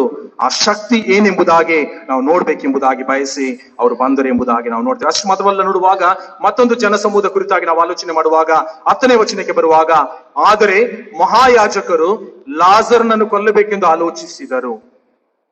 ಇಲ್ಲಿ ನೋಡುವಾಗ ಮತ್ತೊಂದು ಗುಂಪು ಮಹಾಯಾಜಕರು ಅವ್ರು ಏನ್ ಮಾಡ್ತಾರೆ ಅಂತ ಹೇಳಿದ್ರೆ, ಈ ಲಾಜರನ ಅಂದ್ರೆ ಯಾರು ಯೇಸು ಇಲ್ಲಿ ಲಾಜರನನ್ನು ಬದುಕಿಸಿದ ಎಂಬುದಾಗಿ ನಾವು ನೋಡ್ತೀವಿ. ಹೀಗಿರುವಾಗ ಆ ಲಾಜರನನ್ನು ಕೂಡ ಕೊಳ್ಳಬೇಕೆಂಬುದಾಗಿ ಅಥವಾ ಮುಗಿಸಿ ಬಿಡಬೇಕೆಂಬುದಾಗಿ ಆಲೋಚನೆ ಮಾಡಿಕೊಂಡು ಕೂಡ ಅವರು ಬಂದಿದ್ರು. ಯಾಕೆ ಎಂಬುದಾಗಿ ನೋಡುದಾದ್ರೆ ಬಹಳ ಸ್ಪಷ್ಟವಾಗಿ ದೇವರು ವಾಕ್ಯ ಹೇಳ್ತದೆ 11ನೇ ವಚನದಲ್ಲಿ, ಯಾಕಂದ್ರೆ ಅವನ ದೆಸೆಯಿಂದ ಅಂದ್ರೆ ಯೇಸುವಿನ ದೆಸೆಯಿಂದ ಯಹೂದ್ಯರಲ್ಲಿ ಅನೇಕರು ಹೋಗಿ ಯೇಸುವನ್ನು ನಂಬುವರಾದರು ಎಂಬುದಾಗಿ. ಅನೇಕರು ಹೋಗಿ ಯೇಸುವನ್ನು ನಂಬುವರಾದರು. ಹಿಂದೆ ನಾವು ಆಲೋಚನೆ ಮಾಡುವುದಾದ್ರೆ ಯಹೂದ್ಯರು ನಂಬುತ್ತಾ ಇರಲಿಲ್ಲ. ಇವೆಲ್ಲವನ್ನು ಕೂಡ ಅವರು ಒಂದು ರೀತಿಯಲ್ಲಿ ಬ್ಲಾಕ್ ಮ್ಯಾಜಿಕ್ ಎಂಬುದಾಗಿ ತಿಳ್ಕೊಂಡಿದ್ರು. ಇದೆಲ್ಲವೂ ಕೂಡ ಸಾಧ್ಯ, ಸತ್ತವರನ್ನು ಬದುಕಿಸುವಂತದ್ದೆಲ್ಲವೂ ಕೂಡ ಸಾಧ್ಯ, ಇದು ಬ್ಲಾಕ್ ಮ್ಯಾಜಿಕ್ ಎಂಬುದಾಗಿ ಅವರ ಒಂದು ಭಾವನೆ ಆಗಿತ್ತು, ಅವರ ಒಂದು ಕಲ್ಪನೆ ಆಗಿತ್ತು. ಆದ್ರೆ ಯಾವಾಗ ಎಲ್ಲ ಘಟನೆಗಳು ನಡೀತಾ ಇದೆಯೋ, ಯೇಸು ಮಾಡಿದಂತ ಎಲ್ಲ ಅದ್ಭುತಗಳು ನೋಡ್ತಾ ಇದ್ದಾರೆ, ಅನೇಕರು ಯಹೂದ್ಯರಲ್ಲಿ ಅನೇಕರು ಯೇಸುವನ್ನು ನಂಬುವರಾದ್ರು. ನಂಬುವಾಗ ಇವರಿಗೆ ಭಯ ಶುರುವಾಗ್ತದೆ, ಇವರಿಗೆ ಆತಂಕ ಶುರುವಾಗ್ತದೆ. ಯಾಕೆಂತ ಹೇಳಿದ್ರೆ, ಈತನಿಂದ ಒಂದು ದೊಡ್ಡ ಕಾರ್ಯ ನಡೀತದೆ, ಏನೋ ಒಂದು ಉಂಟಾಗ್ತದೆ. ಅಷ್ಟು ಮಾತ್ರ ಅಲ್ಲ, ನಮ್ಮ ಒಂದು ಅಧಿಕಾರಕ್ಕೆ ಅಥವಾ ನಮ್ಮ ಒಂದು ಸ್ಥಾನಕ್ಕೆ ಅದು ಕುಂದು ಬರ್ತದೆ, ತೊಂದರೆ ಉಂಟಾಗ್ತದೆ ಎಂಬುದಾಗಿ ಹೇಳಿ ಇವರು ಮುಗಿಸಬೇಕೆಂಬುದಾಗಿ ಪ್ರಯತ್ನ ಪಟ್ಟರೆ ಎಂಬುದಾಗಿ ನೋಡಿ. ಹೀಗಿರುವಾಗ ಈ ಎಲ್ಲ ವಾಕ್ಯಗಳು ನಾವು ಆಲೋಚನೆ ಮಾಡುವಾಗ, ಈ ವಾಕ್ಯಗಳು ನಾವು ಅರ್ಥ ಮಾಡಿಕೊಳ್ಳುವಾಗ, ಇಲ್ಲಿ ಮುಖ್ಯವಾಗಿ ನಾವು ನೋಡುವುದಾದ್ರೆ ಇಲ್ಲಿ ಸೇರಿ ಬಂದಂತ ಜನರ ಆಲೋಚನೆಗಳದ್ದು ಬೇರೆ ಬೇರೆ ರೀತಿಯಾಗಿದೆ ಎಂಬುದಾಗಿ ನೋಡ್ತೇವೆ. ಒಂದು ಕಡೆ ಹೋಸನ್ನ, ಕರ್ತನ ಹೆಸರಿನಲ್ಲಿ ಬರುವವನಿಗೆ ಜಯ ಎಂಬುದಾಗಿ ಕೂಗಿದಂತ ಜನಸಮೂಹ ಇದ್ದರೂ ಕೂಡ, ಮತ್ತೊಂದು ಕಡೆ ನಾವು ನೋಡುವಾಗ ಅದ್ಭುತಗಳಿಗಾಗಿ, ಅದ್ಭುತಗಳನ್ನು ಬಯಸಿಕೊಂಡು ಮಹತ್ಕಾರ್ಯಗಳಿಗಾಗಿ ಬಂದಂತ ಜನರು ಅಲ್ಲಿದ್ದರು. ಮತ್ತೊಂದು ಕಡೆ ಯೇಸುವನ್ನು ಕೊಲ್ಲಿಸಬೇಕಾಗಿ ಎಂಬುದಾಗಿ ಬಯಸಿಕೊಂಡು ಬಂದಂತ ಜನರು ಕೂಡ ಅಲ್ಲಿದ್ದರು ಎಂಬುದು ಈ ಹಿನ್ನೆಲೆ ನಾವು ಆಲೋಚನೆ ಮಾಡುವುದಾದ್ರೆ, ಚರಿತ್ರೆಗಾರರು ಹೇಳುವ ಪ್ರಕಾರವಾಗಿ ನಾವು ನೋಡುವಾಗ ಈ ಮೂರು ಜನ ಸಮೂಹದಲ್ಲಿ ಕೂಡ ಒಂದು ರೀತಿಯಾದಂತ ಆತಂಕವಿತ್ತು, ಭಯ ಇತ್ತು. ಯಾಕೆ ಭಯ ಅಂತ ಹೇಳಿದ್ರೆ, ಈತನಿಂದ ಏನೋ ಒಂದು ಸಂಭವಿಸ್ತದೆ ಮುಂದೆ ಎಂಬುದಾಗಿ. ಹಾಗಾದ್ರೆ ಇಲ್ಲಿ ಒಂದು ಪ್ರಶ್ನೆ ಮೂಡ್ತದೆ, ಯೇಸು ಹಿಂದೆ ಯೆರೂಸಲೇಮಿಗೆ ಬರ್ಲಿಲ್ವಾ? ಯಾಕೆ ಯೇಸುವಿನ ಈ ಒಂದು ಪ್ರಯಾಣ ಅಷ್ಟೊಂದು ಪ್ರಾಮುಖ್ಯತೆಯನ್ನು ಪಡೆದುಕೊಂಡಿದೆ? ಯಾಕೆ ಯೇಸುವಿನ ಈ ಒಂದು ಪ್ರಯಾಣ ಅಥವಾ ಯೆರೂಸಲೇಮಿನ ಪ್ರಯಾಣ ಯಾಕೆ ಅಷ್ಟೊಂದು ವಿಶೇಷತೆಯನ್ನು ಪಡೆದುಕೊಂಡಿದೆ ಎಂಬುದಾಗಿ ಪ್ರಶ್ನೆ ಮಾಡುವುದಾದ್ರೆ, ಯೇಸು ಹಿಂದೆ ಬರುವಾಗ ಅವರಿಗೆ ಈ ಒಂದು ಆತಂಕ, ಭಯ ಇರಲಿಲ್ಲ. ಆದ್ರೆ ಯಾವಾಗ ಈಗ ಯೇಸು ಈ ರೀತಿಯಾಗಿ ಲಾಜರನನ್ನು ಬದುಕಿಸಿದ, ಇತರರನ್ನು ಗುಣಪಡಿಸಿದ, ಸ್ವಸ್ಥತೆ ಮಾಡಿದ ಎಲ್ಲ ವಿಷಯಗಳನ್ನು ಅರ್ಥ ಮಾಡಿಕೊಂಡಂತ ಜನರು ಈಗ ಅವರಲ್ಲಿ ಒಂದು ಭಯದಿಂದ, ಆತಂಕದಿಂದ ಅವರಲ್ಲಿ ಸೇರಿ ಬಂದಿದ್ದಾರೆ. ಏನಂತ ಹೇಳಿದ್ರೆ, ಈತನಿಂದ ಏನೋ ಒಂದು ಘಟನೆ ಆಗ್ತದೆ ಎಂಬುದಾಗಿ. ಹೀಗಿರುವಾಗ ಈ ವಾಕ್ಯ ನಾವು ಆಲೋಚನೆ ಮಾಡಿಕೊಳ್ಳುವಾಗ, ಈ ವಾಕ್ಯಗಳನ್ನು ನಾವು ನೆನಪು ಮಾಡಿಕೊಳ್ಳುವಾಗ ನಾವು ಪ್ರಶ್ನೆ ಮಾಡಿಕೊಳ್ಬೇಕಾದಂತ ಕಾರ್ಯ ಏನಂತ ಹೇಳಿದ್ರೆ, ಹೌದು, ಯೇಸು 2000 ವರ್ಷಗಳ ಹಿಂದೆ ಯೆರೂಸಲೇಮಿಗೆ ಪ್ರವೇಶ ಮಾಡಿ ನಾವು ನೆನಪು ಮಾಡಿಕೊಳ್ತೇವೆ, ಧ್ಯಾನ ಮಾಡ್ತೇವೆ, ಎಲ್ಲವೂ ಕೂಡ ಹೌದು. ಆದ್ರೆ ಈ ಮೂರು ಜನ ಸಮೂಹದಲ್ಲಿ ನಾವು ಯಾವ ಗುಂಪಿನಲ್ಲಿದ್ದೇವೆ? ನಾವು ಯಾವ ಗುಂಪಿನಲ್ಲಿದ್ದೇವೆ? ಕೇವಲ ಅದ್ಭುತಗಳಿಗಾಗಿ, ಮಹತ್ಕಾರ್ಯಗಳಿಗಾಗಿ ಅಥವಾ ಕೇವಲ ಸ್ವಸ್ಥತೆಗಾಗಿ ಯೇಸುವನ್ನು ಹಿಂಬಾಲಿಸುವವರಾಗಿದ್ದೇವೆಯೋ? ಕೇವಲ ಆಶೀರ್ವಾದಗಳಿಗಾಗಿ ಯೇಸುವನ್ನು ಹಿಂಬಾಲಿಸುವವರಾಗಿದ್ದೇವೆಯೋ, ಅಥವಾ ನಿಜವಾಗಿಯೂ ನಾವು ಯೇಸುವನ್ನು ಹೃದಯಪೂರ್ವಕವಾಗಿ ನಂಬಿದವರಾಗಿ ಯೇಸುವನ್ನು ಹಿಂಬಾಲಿಸುವವರಾಗಿದೆ ಎಂಬುದಾಗಿ ಪ್ರಶ್ನೆ ಮಾಡಿಕೊಳ್ಳುವಂಥದ್ದು ಬಹಳ ಅಗತ್ಯವಾಗಿದೆ. ಎರಡನೇದಾಗಿ ನೋಡುವಾಗ ಕುತೂಹಲಕ್ಕಾಗಿ ನಾವು ಬರ್ತಾ ಇದ್ದೇವೆಯಾ? ಕುತೂಹಲಕ್ಕಾಗಿ ಯೇಸುವನ್ನು ನಾವು ಹಿಂಬಾಲಿಸ್ತಾ ಇದ್ದೇವೆ. ಏನೋ ನಡೀತಾ ಇದೆ, ಹೋಗುವ ಚರ್ಚಿಗೆ ಹೋಗುವ, ಅಲ್ಲೇನೋ ನಡೀತದೆ, ಮೆರವಣಿಗೆ ಆಗ್ತದೆ, ಸುತ್ತು ಬರ್ತೇವೆ, ಆರಾಧನೆ ಮಾಡ್ತೇವೆ, ಸ್ತುತಿ ಮಾಡ್ತೇವೆ ಎಂಬುದಾಗಿ ಕೇವಲ ಒಂದು ಕುತೂಹಲಕ್ಕಾಗಿ, ಒಂದು ಎಂಟರ್ಟೈನ್ಮೆಂಟ್ಗಾಗಿ ನಾವು ದೇವರ ಆಲಯಕ್ಕೆ ಬರ್ತಾ ಇದ್ದೇವೆ, ಅಥವಾ ಯೇಸುವನ್ನು ನಾವು ಹಿಂಬಾಲಿಸ್ತಾ ಇದ್ದೇವೆಯಾ? ಅದು ನಿಜವಾಗಿಯೂ ಯೇಸು ನನಗಾಗಿ ಬಂದಿದ್ದಾನೆ, ನನಗಾಗಿ ಆತನ ಶಿಲುಬೆಯಲ್ಲಿ ಪ್ರಾಣವನ್ನು ಕೊಟ್ಟಿದ್ದಾನೆ, ನನ್ನನ್ನು ರಕ್ಷಿಸುವುದಕ್ಕಾಗಿ, ನನ್ನನ್ನು ಪಾಪಗಳಿಂದ ರಕ್ಷಿಸುವುದಕ್ಕಾಗಿ ನನಗಾಗಿ ಆತನು ಬಂದಿದ್ದಾನೆ ಎಂಬುದಾಗಿ ಆತನನ್ನು ಸ್ವೀಕಾರ ಮಾಡುವುದಕ್ಕಾಗಿ, ಆತನನ್ನು ಸ್ವಾಗತಿಸುವುದಕ್ಕಾಗಿ ನಾವು ಬಂದಿದ್ದೇವೆ ಎಂಬುದಾಗಿ ಪ್ರಶ್ನೆ ಮಾಡಿಕೊಳ್ಳುವಂಥದ್ದು ಬಹಳ ಅಗತ್ಯ. ಯಾಕೆ ನೋಡುವಾಗ ಅನೇಕರು ಒಂದು ರೀತಿಯಲ್ಲಿ ನೋಡುವಾಗ ಆ ದೇವರ ಆಲಯಕ್ಕೆ ಹೋಗುವುದೆಂಬುದಾಗಿ ಹೇಳುವಾಗ ಎಂಟರ್ಟೈನ್ಮೆಂಟ್ ಆಗಿ ಹೋಗಿದೆ. ಏನೋ ಒಂದು ಭಾನುವಾರ ಒಳ್ಳೆ ಡ್ರೆಸ್ ಹಾಕೊಂಡು ಚಂದವಾಗಿ ಕಾಣಿಸಿಕೊಂಡು ಸ್ವಲ್ಪ ಹೊತ್ತು ಹೋಗಿ ನಮ್ಮಲ್ಲಿರುವಂತ ಕಾರ್ಯಗಳು ನಾವು ಮಾಡಿದ್ರೆ ಸಾಕು. ಅದಲ್ಲ, ದೇವರು ಅದನ್ನು ನಮ್ಮನ್ನು ಬಯಸುವುದಿಲ್ಲ. ದೇವರು ನಮ್ಮಿಂದ ಅದನ್ನು ಖಂಡಿತವಾಗಿ ಒಂದು ವೇಳೆ ನಾವು ಆ ರೀತಿಯಾಗಿ ನಾವು ಬರುವುದಾದ್ರೆ ಕೇವಲ ಕುತೂಹಲಕ್ಕಾಗಿ, ಕೇವಲ ಎಂಟರ್ಟೈನ್ಮೆಂಟ್ಗಾಗಿ ನಾವು ಬರುವಂತವರಾಗಿರ್ತೇವೆ. ಯಾವುದೇ ರೀತಿಯಾದ ಬದಲಾವಣೆಗಳು ನಮ್ಮಲ್ಲಿ ಆಗುವುದಿಲ್ಲ. ಯಾವುದೇ ಬದಲಾವಣೆಗಳು, ಯಾವುದೇ ರೀತಿಯಾದ ಮನ ಪರಿವರ್ತನೆಗಳು ನಮ್ಮಲ್ಲಿ ಆಗಲಿಕ್ಕೆ ಸಾಧ್ಯವಿಲ್ಲ. ಯಾಕಂತ ಹೇಳಿದ್ರೆ ನಾವು ಬರುವಂತದ್ದು ಕೇವಲ ಕುತೂಹಲಕ್ಕಾಗಿ ಮಾತ್ರವಾಗಿರ್ತದೆ. ಏನೋ ಬರ್ತೇವೆ, 1 ತಾಸು 2 ತಾಸು 3 ತಾಸು ಕುತ್ಕೊಳ್ತೇವೆ, ಎಲ್ಲ ರಾಗ ಮಾಡುವಾಗ ನಾವು ರಾಗ ಮಾಡ್ತೇವೆ, ಪ್ರಾರ್ಥನೆ ಮಾಡ್ತೇವೆ, ಹೋಗ್ತೇವೆ. ಯಾವುದೇ ರೀತಿಯಂತ ಬದಲಾವಣೆಗಳಿಲ್ಲ. ಅದೇ ಜೀವಿತ, ಅದೇ ರೀತಿಯಾದಂತ ವ್ಯಕ್ತಿತ್ವ, ಅದೇ ರೀತಿಯಾದ ಸ್ವಭಾವಗಳು ನಮ್ಮಲ್ಲಿ ಇರ್ತದೆ. ಆದ್ದರಿಂದ ನಮ್ಮನ್ನು ನಾವು ಪ್ರಶ್ನೆ ಮಾಡಿಕೊಳ್ಳೋಣ. ಮೂರನೇದಾಗಿ ನಾವು ನೋಡುವಾಗ, ಒಂದು ವೇಳೆ ನಾವು ಕೂಡ ಯೇಸುವನ್ನು ಸ್ವೀಕಾರ ಮಾಡಿಕೊಂಡು ಯೇಸುವನ್ನು ನಂಬುವವರಾಗಿದ್ದರೂ ಕೂಡ, ಕ್ರೈಸ್ತ ಹೆಸರುಗಳು ನಮಗಿದ್ದರೂ ಕೂಡ, ಕ್ರೈಸ್ತರಾಗಿ ನಾವು ಜೀವಿತ ಮಾಡುತ್ತಿದ್ದರೂ ಕೂಡ, ಪುನಃ ಪುನಃ ಯೇಸುವನ್ನು ಶಿಲುಬೆಗೆ ಹಾಕಿಸುವವರಾಗಿ, ಯೇಸುವನ್ನು ಕೊಲ್ಲಿಸುವವರಾಗಿ, ಅಥವಾ ಯೇಸುವನ್ನು ಕೊಲ್ಲುವಂತ ರೀತಿ, ಅಥವಾ ಅವಮಾನ ಮಾಡುವಂತ ರೀತಿಯಲ್ಲಿ, ಅಪಮಾನ ಮಾಡುವಂತ ರೀತಿಯಲ್ಲಿ, ನಿಂದನೆ ಮಾಡುವಂತ ರೀತಿಯಲ್ಲಿ ನಾವು ದೇವರ ಆಲಯಕ್ಕೆ ನಾವು ಸೇರಿ ಬರ್ತಾ ಇದ್ದೇವೆಯಾ? ಅಥವಾ ಯೇಸುವನ್ನು ನಾವು ಹಿಂಬಾಲಿಸ್ತಾ ಇದ್ದೇವೆ ಎಂಬುದಾಗಿ ನಾವು ಪ್ರಶ್ನೆ ಮಾಡಿಕೊಳ್ಳುವಂಥದ್ದು ಬಹಳ ಅಗತ್ಯ. ಯಾಕೆ ನೋಡುವಾಗ ಇಲ್ಲಿ ನಾವು ಆಲೋಚನೆ ಮಾಡುವಾಗ ಈ ರೀತಿಯಾಗಿ 3 ರೀತಿಯಾದಂತ ಜನಸಮೂಹ ಅಲ್ಲಿತ್ತು ಎಂಬುದಾಗಿ ನೋಡ್ತೇವೆ. ಕೇವಲ ಅದ್ಭುತಗಳನ್ನು ಬಯಸಿ, ಕೇವಲ ಸೂಚಕ ಕಾರ್ಯಗಳನ್ನು ನೋಡಿ ಯೇಸುವನ್ನು ಹಿಂಬಾಲಿಸಿದಂತ ಜನ. ಅಂತಹ ಕ್ರೈಸ್ತರು ನಾವು ಆಗುವುದು ಬೇಡ. ಯಾವಾಗ ನಾವು ನಿಜವಾಗಿ ನಂಬುತ್ತೇವೆಯೋ, ಯಾವಾಗ ನಾವು ನಿಜವಾಗಿ ಯೇಸುವನ್ನು ಸ್ವೀಕರಿಸ್ತೇವೆ, ಯಾವಾಗ ನಾವು ನಿಜವಾಗಿಯೋ ಯೇಸು ನಮ್ಮ ಜೀವಿತ, ನಮ್ಮ ಹೃದಯಗಳೊಳಗೆ ಬರಮಾಡಿಕೊಳ್ಳುತ್ತೇವೆಯೋ, ಆಗ ಆಟೋಮೆಟಿಕ್ ಆಗಿ ನಮ್ಮ ಜೀವಿತದಲ್ಲಿ ಬದಲಾವಣೆ ಆಗ್ತದೆ, ಆಶೀರ್ವಾದ ಉಂಟಾಗ್ತದೆ, ಅದ್ಭುತಗಳು ನಡೆಯುತ್ತದೆ, ಬಿಡುಗಡೆ ಉಂಟಾಗ್ತದೆ. ಅದಕ್ಕೆ ಬೇರೆ ಯಾವ ಮಾರ್ಗ ಬೇಡ. ಹೀಗಿರುವಾಗ ಇಂದು ನಾವು ಯಾವ ರೀತಿಯಾಗಿ ಆತನ ಸನ್ನಿಧಾನಕ್ಕೆ ನಾವು ಬರ್ತದೆ ಎಂಬುದಾಗಿ ಪ್ರಶ್ನೆ ಮಾಡಿ ನೋಡುವಾಗ ಈ ಒಂದು ವಾಕ್ಯ ಭಾಗ ನಾವು ಆಲೋಚನೆ ಮಾಡುವುದಾದ್ರೆ, ಯೋಹನ್ನ ಬರೆದ ಸುವಾರ್ತೆ 12ನೇ ಅಧ್ಯಾಯದ 12ನೇ ವಚನ ಮುಂದೆ ನೋಡ್ತಾ ಹೋಗುವುದಾದ್ರೆ, ಇಲ್ಲಿ ಆತನ ಶಿಷ್ಯರಿಗೆ ಕೂಡ ಇದೆಲ್ಲ ಅರ್ಥವಾಗ್ಲಿಲ್ಲ. ಒಂದು ವೇಳೆ ನಾವು 16ನೇ ವಚನ ಮುಂದೆ ನೋಡುವಾಗ, 16 ಮತ್ತು 17ನೇ ವಚನ ನೋಡುವಾಗ, ಎಲ್ಲ ಘಟನೆಗಳು ನಡೀತಾ ಇದೆ, ಇಷ್ಟೆಲ್ಲ ಕಾರ್ಯಗಳು ನಡೀತಾ ಇದೆ, ಆದ್ರೂ ಕೂಡ ಆತನ ಶಿಷ್ಯರು ಕೂಡ ಇದನ್ನ ಅರ್ಥ ಮಾಡಿಕೊಳ್ಳಲಿಲ್ಲ. ಯಾಕೆ ಅರ್ಥ ಮಾಡಿಕೊಳ್ಳಲಿಲ್ಲ? ಅದೇ ಅವ್ರಿಗೆ ಯಾವಾಗ ಅರ್ಥ ಆಯ್ತು ಅಂತ ಹೇಳಿದ್ರೆ, ಯೇಸು ತಾನು ಮಹಾ ಪದವಿಯನ್ನು ಅನುಭವಿಸಿ ಬಂದಾಗ. ಒಂದು ವೇಳೆ ನಾವು ಲೂಕನ ಬರೆದ ಸುವಾರ್ತೆ 24ನೇ ಅಧ್ಯಾಯದ 8 ಮತ್ತು 9ನೇ ವಚನ ನೋಡುತ್ತಾರೆ, ಅಲ್ಲಿ ಕೂಡ ನಾವು ನೋಡ್ತೇವೆ ಯೇಸು ಹೇಳಿದಂತ ಮಾತುಗಳು, ಯೇಸು ಹೇಳಿದಂತ ಸಂಗತಿಗಳು, ಯೇಸು ಮಾಡಿದಂತ ಕಾರ್ಯಗಳೆಲ್ಲವೂ ಕೂಡ ಆಗ ಅವರಿಗೆ ನೆನಪಿಗೆ ಬರಲಿಲ್ಲ, ಆಗ ಅವ್ರ ನೆನಪಿಗೆ ತಂದುಕೊಳ್ಳಲಿಲ್ಲ. ಹೌದು, ಅವರು ಯೇಸುವಿನ ಶಿಷ್ಯರಾಗಿದ್ದಾರೆ, 3 ವರ್ಷಗಳ ಕಾಲ ಯೇಸುವಿನೊಂದಿಗೆ ಸೇವೆ ಮಾಡಿದ್ದಾರೆ, ಯೇಸುವಿನೊಂದಿಗೆ ನಡೆದಿದ್ದಾರೆ, ಯೇಸುವಿನ ಎಲ್ಲಾ ಕಾರ್ಯಗಳನ್ನು, ಅದ್ಭುತ ಮಾಡಿದಂತ ಎಲ್ಲ ಕಾರ್ಯ ಘಟನೆಗಳನ್ನು ನೋಡಿದ್ದಾರೆ. ಆದ್ರೂ ಕೂಡ ಅವ್ರು ನಂಬಲಿಲ್ಲ. ಬದಲಾಗಿ ಅವ್ರು ಯಾವಾಗ ಇದನ್ನು ನಂಬಿದ್ರು ಅಥವಾ ಯಾವಾಗ ಅದನ್ನು ನೆನಪಿಗೆ ತಂದುಕೊಂಡಿರಬಹುದಾಗಿ ನೋಡುವುದಾದ್ರೆ, ಯೇಸು ಯಾವಾಗ ಆತನು ಮರಣ ಹೊಂದಿ ಪುನರುತ್ಥಾನ ಹೊಂದಿ ಪುನಃ ಆತನು ಎದ್ದು ಬರ್ತಾನೋ, ಅವರಿಗೆ ಕಾಣಿಸಿಕೊಳ್ತಾನೋ, ಆಗ ಅದನ್ನೆಲ್ಲ ಅವ್ರು ನೆನಪಿಗೆ ತಂದುಕೊಳ್ತಾರೆ. ಹೌದು ಸ್ವಾಮಿ ಅವತ್ತು ಹೇಳಿದ ಅಲ್ಲ ಈ ಮಾತು, ಹೌದು ಸ್ವಾಮಿ ಆ ದಿನ ಹೇಳಿದ ಅಲ್ಲ, ಈ ವಾಕ್ಯವನ್ನು ಅಂದು ನಮಗೆ ಹೇಳಿದ ಅಲ್ಲ ಎಂಬುದಾಗಿ ಅದನ್ನು ಆಗ ಅವರು ನೆನಪು ಮಾಡಿಕೊಂಡ್ರು ಎಂಬುದಾಗಿ ನೋಡ್ತೇವೆ. ಹಾಗಿರುವಾಗ ನಾವು ಪ್ರಶ್ನೆ ಮಾಡಿಕೊಳ್ಬೇಕಾದದ್ದು ಕಾರ್ಯ ಏನಂತ ಹೇಳಿದ್ರೆ, ನಾವು ಕೂಡ ವಾಕ್ಯ ಓದ್ತೇವೆ, ವಾಕ್ಯ ಕೇಳ್ತೇವೆ, ಎಲ್ಲ ಮಾಡ್ತೇವೆ, ಹೌದು, ಆದ್ರೆ ನಾವು ಅನುಭವ ಮಾಡಿಕೊಂಡಿದ್ದೇವೆಯಾ? ಯೇಸುವಿನ ಕಾರ್ಯಗಳನ್ನು, ಯೇಸುವಿನ ಸೇವೆಯನ್ನು ಅಥವಾ ಯೇಸುವಿನ ಜೀವಿತವನ್ನು ನಾವು ಅರ್ಥ ಮಾಡಿಕೊಂಡಿದ್ದೇವೆಯಾ? ಒಂದು ನಾವು ನಿಜವಾಗಿ ನಾವು ಅರ್ಥ ಮಾಡಿಕೊಂಡಿರುವುದಾದ್ರೆ ನಾವು ಅಲ್ಲಿ ಬೇರೆ ಯಾವುದಕ್ಕೂ ಆಸ್ಪದ ಕೊಟ್ಟದಲಾಗಿ ಯೇಸುವನ್ನು ನಾವು ಹೃದಯದಲ್ಲಿ ನಾವು ಸ್ವೀಕಾರ ಮಾಡಿಕೊಳ್ತೇವೆ. ಯಾವಾಗ ನಾವು ಯೇಸುವಿನ ಈ ಅದ್ಭುತ ಕಾರ್ಯಗಳು, ಮಹತ್ ಕಾರ್ಯಗಳು ನೋಡಿ ನಾವು ನಂಬುವುದಲ್ಲ. ನಾನು ಯಾವಾಗಲೂ ಹೇಳುವಂಥದ್ದು ಅದೇ, ಯೇಸು ಅದ್ಭುತ ಮಾಡ್ಲಿ ನಾನು ನಂಬ್ತೇನೆ, ಯೇಸು ಆಶೀರ್ವಾದ ಮಾಡ್ಲಿ ನಾನು ನಂಬ್ತೇನೆ, ಯೇಸು ನನ್ನ ಸಾಲದಿಂದ ಬಿಡುಗಡೆ ಕೊಡ್ಲಿ ನಾನು ನಂಬ್ತೇನೆ. ಅಥವಾ ಯೇಸು ನನ್ನ ರೋಗದಿಂದ ಬಿಡುಗಡೆ ಕೂಡ ನಾನು ನಂಬ್ತೇನೆ, ಅದಲ್ಲ. ಏನ್ ಡೀಲಿಂಗ್ ಇಲ್ಲ ಅಲ್ಲಿ. ನಾವು ದೇವರೊಟ್ಟಿಗೆ ಏನ್ ಡೀಲಿಂಗ್ ಮಾಡ್ಕೊಳ್ಲಿಕ್ಕಿಲ್ಲ. ಇದೇನು ವ್ಯವಹಾರ ಅಲ್ಲ ನಮ್ದು. ನಾವು ಒಂದು ವೇಳೆ ವ್ಯಾಪಾರ ಮಾಡುವಾಗ ನಾವು ಒಂದು ಡೀಲಿಂಗ್ ಮಾಡ್ಕೊಳ್ತೇವೆ. ನನಗಿಷ್ಟು ಲಾಭ ಬಂದ್ರೆ ನಿನಗಿಷ್ಟು ಲಾಭ ಕೊಡ್ತೇನೆ, ಅಥವಾ ನನಗಿಷ್ಟು ಪ್ರಾಫಿಟ್ ಆದ್ರೆ ನಾನು ನಿನಗಿಷ್ಟು ಪ್ರಾಫಿಟ್ ಕೊಡ್ತೇನೆ ಎಂಬುದಾಗಿ. ನಾವು ಈ ದೇವರೊಂದಿಗೆ ನಾವು ಯಾವ ಡೀಲಿಂಗ್ ಮಾಡಿಕೊಳ್ಳುವುದಲ್ಲ. ಬದಲಾಗಿ ನಾವು ನಂಬಬೇಕು, ಆಗ ನಾವು ದೇವರು ನಮ್ಮ ಜೀವಿತದಲ್ಲಿ ಕಾರ್ಯ ಮಾಡ್ತಾನೆ.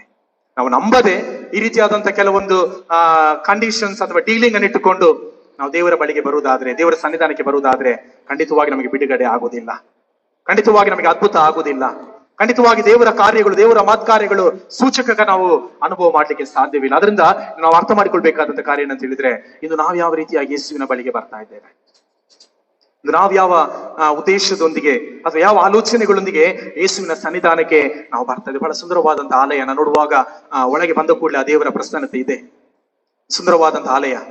ಆಗಿರುವಾಗ ಆಲಯದೊಳಗೆ ಬಂದು ನಾವು ಭಕ್ತಿಪೂರ್ವಕವಾಗಿ ಪ್ರಾರ್ಥನೆ ಮಾಡಿದ್ರೆ ಖಂಡಿತವಾಗಿ ದೇವರು ಕಾರ್ಯಗಳನ್ನು ಮಾಡ್ತಾನೆ. ಇಲ್ಲಿ ಯಾವುದೇ ರೀತಿಯಾದಂತಹ ಡೀಲಿಂಗ್ ಬೇಡ, ಕಂಡೀಷನ್ಸ್ ಬೇಡ. ಬದಲಾಗಿ ಯಾವಾಗ ನೀವು ನಂಬಿಕೆಯಿಂದ ಒಳಗೆ ಬಂದು ನೀವು ಪ್ರಾರ್ಥನೆ ಮಾಡ್ತೀರೋ ಖಂಡಿತವಾಗಿಯೂ ಇಲ್ಲಿ ನಿಮಗೆ ಬಿಡುಗಡೆ ಆಗ್ತದೆ.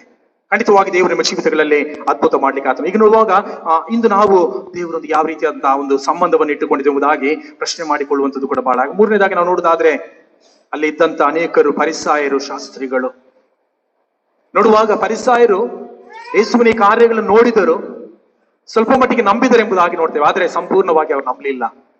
ಯೇಸು ಯಾವಾಗ ಲಾಜರನನ್ನು ಎಬ್ಬಿಸಿದನೋ ಅಲ್ಲಿಯ ತನಕ ಫರಿಸಾಯರು ಯೇಸುವಿನ ಕಾರ್ಯಗಳು ನಂಬಲಿಲ್ಲ. ನಾವು ನೋಡುವ ಒಂದು ವೇಳೆ ನಾವು ಚರಿತ್ರೆ ನಾವು ತೆಗೆದು ನೋಡ್ತಾ ಹೋಗುದಾದ್ರೆ, ಅಧ್ಯಯನ ಮಾಡುವುದಾದ್ರೆ, ಎಲ್ಲಿಯವರೆಗೆ ಅವರು ಯೇಸು ನಂಬಲಿಲ್ಲ ಅಂತ ಹೇಳಿದ್ರೆ, ಯೇಸು ಲಾಜರನನ್ನು ಎಬ್ಬಿಸಲಿಲ್ಲ, ಅಲ್ಲಿ ತನಕ ಅವ್ರು ನಂಬಲಿಲ್ಲ. ಯಾವಾಗ ಯೇಸು ಲಾಜರನನ್ನು ಸತ್ತವರೊಳಗಿಂದ ಎಬ್ಬಿಸಿದರು ಆಗ ಈ ಶಾಸ್ತ್ರಿಗಳು ಕೂಡ ಯೇಸುವನ್ನು ನಂಬಿದರು. ನಾವು ನೋಡ್ತೇವೆ, ಹೌದು ನಂಬಿದ್ದಾರೆ, ಆದ್ರೆ ಅವರದನ್ನು ಕಾರ್ಯರೂಪಕ್ಕೆ ತರಲಿಲ್ಲ.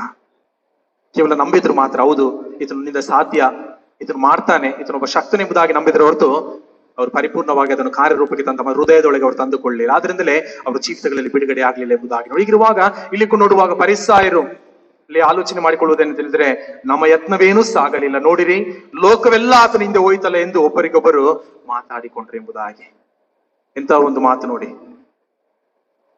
ಇಲ್ಲಿ ನೋಡುವುದಾದ್ರೆ ಖಂಡಿತವಾಗಿ ನಾವು ಆಲೋಚನೆ ಮಾಡುವಾಗ ನಾವು ಫರಿಸಾಯರ ಒಂದು ಸ್ಥಾನದಲ್ಲಿ ನಾವು ನಿಂತುಕೊಂಡು ಆಲೋಚನೆ ಮಾಡುವುದಾದ್ರೆ, ಒಂದು ವೇಳೆ ಫರಿಸಾಯರ ಆ ಒಂದು ಸ್ಥಾನದಲ್ಲಿ ನಾವು ನಿಂತುಕೊಂಡು ಧ್ಯಾನ ಮಾಡುವುದಾದ್ರೆ ಖಂಡಿತವಾಗಿ ಇಲ್ಲಿ ಫರಿಸಾಯರು ಫುಲ್ ಅಪ್ಸೆಟ್ ಆಗಿ ಹೋಗಿದ್ದಾರೆ. ಯಾಕಂದ್ರೆ ಇಲ್ಲಿ ತನಕ ಯಾವ್ದಾ ರೀತಿಯಲ್ಲಿ ಯೇಸುವನ್ನು ಕೊಲ್ಲಿಸಬೇಕು, ಮುಗಿಸ್ಬೇಕು, ಯಾವ್ದಾ ರೀತಿಯಲ್ಲಿ ಯೇಸುವನ್ನು ಮರಣದಂಡನೆಗೆ ಒಪ್ಪಿಸಬೇಕೆಂಬುದಾಗಿ ಪ್ರಯತ್ನ ಪಡುತ್ತಿದ್ದಂತ ಈ ಫರಿಸಾಯರು ಯೇಸುವಿನ ಈ ಕಾರ್ಯಗಳು ಅಥವಾ ಜನರು ಆತನ ನಿಂಬಾಲಿಸುವಂತ ರೀತಿಯನ್ನು ನೋಡಿ ಈಗ ಅವ್ರು ಹೇಳುವಂತ ಮಾತೇನೆಂದ್ರೆ, ನಮ್ಮ ಯತ್ನವೇನೂ ಸಾಗಲಿಲ್ಲ. ಅಂದ್ರೆ ಅವ್ರು ಮಾಡುತ್ತಿದ್ದಂತ ಕುತಂತ್ರಗಳು ಅಥವಾ ಕುತಂತ್ರ ಬುದ್ಧಿಗಳು ಅಥವಾ ಅವ್ರು ಮಾಡುತ್ತಿದ್ದಂತ ಬೇಡವಾದಂತ ಕಾರ್ಯಗಳು ಅದು ಯಾವುದು ಕೂಡ ಸಾಗಲಿಲ್ಲ, ಯಾವುದು ಕೂಡ ನಡೆಯಲಿಲ್ಲ. ಬದಲಾಗಿ ದೇವರ ಕಾರ್ಯ ಮಾತ್ರ ನಡೆಯಿತು ಎಂಬುದಾಗಿ ಅವರು ಭಾವಿಸಿದರು ಎಂಬುದಾಗಿ. ಇರುವಾಗ ಇಂದು ನಾವು ಕೂಡ ಪ್ರಶ್ನೆ ಮಾಡಿಕೊಳ್ಬೇಕಾದಂತ ಹೇಳಿದ್ರೆ, ಒಂದು ವೇಳೆ ನಾವು ಕೂಡ ನಮ್ಮ ಸ್ವಾರ್ಥಕ್ಕಾಗಿ, ನಮ್ಮ ಸ್ವ ಇಚ್ಛೆಗಾಗಿ, ನಮ್ಮ ಸ್ವ ಸಂತೋಷಕ್ಕಾಗಿ ಅಥವಾ ನಮ್ಮ ಸ್ವಾರ್ಥ ಉದ್ದೇಶದಿಂದ ದೇವರನ್ನು ನಾವು ಹಿಂಬಾಲಿಸುವುದಾದ್ರೆ ನಮ್ಮ ಜೀವಿತದಲ್ಲಿ ಯಾವುದು ಕೂಡ ನಡೆಯುವುದಿಲ್ಲ. ಯಾವಾಗ ನಾವು ಸ್ವಾರ್ಥವನ್ನು ಬಿಟ್ಟು, ನಮ್ಮೊಳಗಿರುವಂತ ಲೌಕಿಕವಾದಂತ ಆಶೆಗಳನ್ನು ಬಿಟ್ಟು, ಲೌಕಿಕವಾದಂತ ವಿಷಯಗಳನ್ನು ಬಿಟ್ಟು ಯೇಸುವಿನ ಬಳಿಗೆ ನಾವು ಬರ್ತೇವೆಯೋ ಆಗ ನಮ್ಮ ಜೀವಿತದಲ್ಲಿ ದೇವರ ಚಿತ್ತ ನೆರವೇರುವಂತದ್ದು. ಹೀಗಿರುವಾಗ ಇಂದು ನಾವು ಕೂಡ ಪ್ರಶ್ನೆ ಮಾಡಿಕೊಳ್ಬೇಕಾದದೇನೆಂದ್ರೆ, ನಾವು ಯಾವ ರೀತಿಯಾದಂತ ಜನರಾಗಿ ಯೇಸುವನ್ನು ಹಿಂಬಾಲಿಸುತ್ತಾ ಇದ್ದೇವೆ? ಹೌದು, ನಾವು ರಾಗ ಮಾಡ್ತೇವೆ, ಅಂದಿನ ಜನರು ಹೇಳಿದ ಹಾಗೆ ಓಸನ್ನ ಎಂಬುದಾಗಿ ನಾವು ರಾಗ ಮಾಡ್ತೇವೆ, ಆಡ್ತೇವೆ, ಸ್ತುತಿಸ್ತೇವೆ, ಕೊಂಡಾಡ್ತೇವೆ, ಎಲ್ಲವೂ ಕೂಡ ಹೌದು, ಒಳ್ಳೇದೇ. ಆದ್ರೆ ಯಾವ ರೀತಿಯಾಗಿ ನಾವು ಯೇಸುವನ್ನು ಬರ ಮಾಡಿಕೊಳ್ಳುವುದಕ್ಕೆ ನಾವು ಸಿದ್ಧರಿದ್ದೇವೆ? ಇಂದು ಯೇಸು ಅಂದು ಯೆರೂಸಲೇಮಿನ ಪ್ರವೇಶ ಮಾಡಿದಂತ ಯೇಸು ನಮ್ಮ ಹೃದಯದೊಳಗೆ ಬರ್ಲಿಕ್ಕೆ ಆತನು ಇಷ್ಟಪಡುವ ಆತನಾಗಿದ್ದಾನೆ. ನಮ್ಮ ಒಳಗೆ ಬರ್ಲಿಕ್ಕೆ ಆತನು ಇಷ್ಟಪಡುವ ಆತ, ನಮ್ಮ ಕುಟುಂಬದೊಳಗೆ ಆತನು ಬರುವುದಕ್ಕೆ ಇಷ್ಟಪಡುವ ಆತನಾಗಿದ್ದಾನೆ. ಹೀಗಿರುವಾಗ ನಮ್ಮ ಒಂದು ಉತ್ತರ ಏನಾಗಿದೆ? ಬಹಳ ಸುಂದರವಾದಂತ ಸಂಗೀತ ನಾವು ಆಡಿದೆವು. ಕೀರ್ತನೆ 106ನೇ ಕೀರ್ತನೆಯಲ್ಲಿ ಬಹಳ ಸುಂದರವಾಗಿ ಆಡಿದೆವು ನಾವು. ಹೃದಯವೆಂಬ ಬಾಗಿಲ ಬಳಿಯಲ್ಲಿ ನಿಂತುಕೊಂಡು ಸದೇನಾಗಿ ತಟ್ಟುತ್ತಿರುವನು ಸಕಲ ವಿಧವಾಗಿ ಎಂಬುದಾಗಿ. ಒಳ್ಳೆ ಒಂದು ಸುಂದರವಾದಂತ ಒಂದು ಅರ್ಥವನ್ನು ಕೊಡುವಂತ ಒಂದು ರಾಗ. ಹೌದು, ಆತನ ಹೃದಯವೆಂಬ ಬಾಗಿಲ ಬಳಿ ನಿಂತುಕೊಂಡು ಆತನು ತಟ್ಟುತ್ತಾ ಇದ್ದಾನೆ. ಆತನು ಇಂದು ನಮ್ಮ ಹೃದಯದೊಳಗೆ ಬರಬೇಕು, ನಮ್ಮ ಜೀವಿತದೊಳಗೆ ಬರಬೇಕು, ನಮ್ಮ ಕುಟುಂಬದೊಳಗೆ ಬರಬೇಕೆಂಬುದಾಗಿ, ನಮ್ಮ ಕುಟುಂಬಗಳೊಳಗೆ ಆತನು ಬರಬೇಕೆಂಬುದಾಗಿ ಆತನು ಇಷ್ಟಪಡುವ ಆತನಾಗಿದ್ದಾನೆ. ಆತನು ನಿಂತು ತಟ್ಟುತ್ತಾ ಇದ್ದಾನೆ. ಹೀಗಿರುವಾಗ ನಮ್ಮ ಉತ್ತರ ಏನಾಗಿದೆ? ಆ 3 ಗುಂಪಿನಲ್ಲಿ ನಮ್ಮ ಉತ್ತರ ಏನಾಗಿದೆ? ನಾವು ಯಾವ ರೀತಿಯಾಗಿ ಯೇಸುವನ್ನು ಸ್ವೀಕಾರ ಮಾಡ್ಲಿಕ್ಕೆ ನಾವು ಸಿದ್ಧರಿದ್ದೇವೆ? ಯಾವ ರೀತಿಯಾಗಿ ನಾವು ಯೇಸುವನ್ನು ಸ್ವಾಗತಿಸಬೇಕು ನಾವು ಸಿದ್ಧರಿದ್ದೇವೆ ಎಂಬುದಾಗಿ ಪ್ರಶ್ನೆ ಮಾಡಿಕೊಳ್ಳುವಂಥದ್ದು ಬಹಳ ಅಗತ್ಯವಾಗಿದೆ. ಯಾಕಂತ ಹೇಳಿದ್ರೆ ಬಹಳ ಸುಂದರವಾಗಿ ದೇವರು ವಾಕ್ಯ ಹೇಳ್ತದೆ. ಪ್ರಕಟಣೆಯ ಪುಸ್ತಕ 3ನೇ ಅಧ್ಯಾಯದ 20ನೇ ವಚನ ನೋಡುವಾಗ ಅಲ್ಲಿ ಹೃದಯವೆಂಬ ಬಾಗಿಲ ಬಳಿ ಆತ ನಿಂತು ನಮಗೆ ತಟ್ಟುವಾತನಾಗಿದ್ದಾನೆ, ನಮ್ಮನ್ನು ಕರೆಯುವಾತನಾಗಿದ್ದಾನೆ. ಅಥವಾ ಬಹಳ ಸುಂದರವಾಗಿ ದೇವರು ವಾಕ್ಯ ಹೇಳ್ತದೆ. ಪ್ರಕಟಣೆಯ ಪುಸ್ತಕ 3ನೇ ಅಧ್ಯಾಯದ 20ನೇ ವಚನ, ಇಗೋ ಬಾಗಿಲಲ್ಲಿ ನಿಂತುಕೊಂಡು ತಟ್ಟುತ್ತಾ ಇದ್ದೇನೆ, ಯಾವನಾದ್ರೂ ನನ್ನ ಶಬ್ದವನ್ನು ಕೇಳಿ ಬಾಗಿಲನ್ನು ತೆರೆದರೆ ನಾನು ಒಳಗೆ ಬಂದು ಅವನ ಸಂಗಡ ಊಟ ಮಾಡುವೆನು, ಅವನು ನನ್ನ ಸಂಗಡ ಊಟ ಮಾಡುವೆನು ಎಂಬುದಾಗಿ. ಈಗ ಬಾಗಿಲ ಬಳಿ ನಿಂತುಕೊಂಡು ತಟ್ಟುತ್ತಾ ಇದ್ದೇನೆ. ಹೌದು ಕರ್ತನಲ್ಲಿ ಪ್ರೀತಿ ನನ್ನ ಸಹೋದರ ಸಹೋದರಿಯರೇ, ಯೇಸು ನಮ್ಮ ಬಾಗಿಲ ಬಳಿ ಅಂದ್ರೆ ಹೃದಯ ಒಬ್ಬ ಬಾಗಿಲ ಬಳಿ ನಿಂತುಕೊಂಡು ಆತ ನಮ್ಮನ್ನು ತಟ್ಟುತ್ತಾ ಇದ್ದಾನೆ. ಇದು ನಾವು ಬಾಗಿಲು ತೆರೀಲಿಕ್ಕೆ ನಾವು ಸಿದ್ಧರಿದ್ದೇವಾ?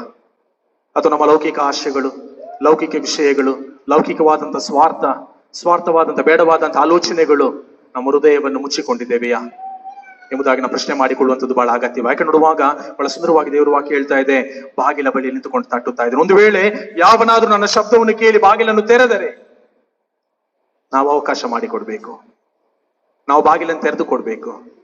ಆತನು ಫೋರ್ಸಿಬಲ್ ಆಗಿ ಆತನು ಬರುವುದಿಲ್ಲ, ಆತನು ನಮ್ಮ ಮೇಲೆ ಒತ್ತಡ ಏರುವುದಿಲ್ಲ, ಆತನು ಫೋರ್ಸಿಬಲ್ ಆಗಿ ನಮ್ಮ ಮೇಲೆ ಬರುವಂತ ದೇವರಲ್ಲ, ಕಾರ್ಯ ಮಾಡುವಂತ ದೇವರು. ಬದಲಾಗಿ ಯಾವಾಗ ನಾವಾಗಿ ಸ್ವತಃ ನಮ್ಮ ಸ್ವ ಇಚ್ಛೆಯಿಂದ, ನಮ್ಮ ಸ್ವ ಮನಸ್ಸಿನಿಂದ ನಾವು ನಿರ್ಧಾರ ಮಾಡಿಕೊಂಡು ನಮ್ಮ ಹೃದಯವೆಂಬ ಬಾಗಿಲನ್ನು ಯೇಸುವಿಗೆ ತೆರೆದು ಕೊಡ್ತೇವೆಯೋ ಆಗ ಆತ ನಮ್ಮ ಒಳಗೆ ಬರ್ತಾನೆ. ಕೇವಲ ಬರುವಂತದ್ದು ಮಾತ್ರ ಬಹಳ ಸುಂದರವಾಗಿ ದೇವರು ವಾಕ್ಯ ಹೇಳ್ತಾ ಇದೆ, ನಾನು ಒಳಗೆ ಬಂದು ಅವನ ಸಂಗಡ ಊಟ ಮಾಡುವೆನು, ಅವನು ನನ್ನ ಸಂಗಡ ಊಟ ಮಾಡುವನು. ಎಂತ ಒಂದು ಸೌಭಾಗ್ಯ! ಊಟ ಮಾಡುವನೆಂಬುದಾಗಿ ನೋಡುವಾಗ ಇದು ಕೇವಲ ಲೌಕಿಕವಾದಂತ ಆಹಾರ ಅಲ್ಲ, ಬದಲಾಗಿ ಆತ್ಮಿಕವಾದಂತ ಮನ್ನ, ಆತ್ಮಿಕವಾದಂತಹ ಆಹಾರ.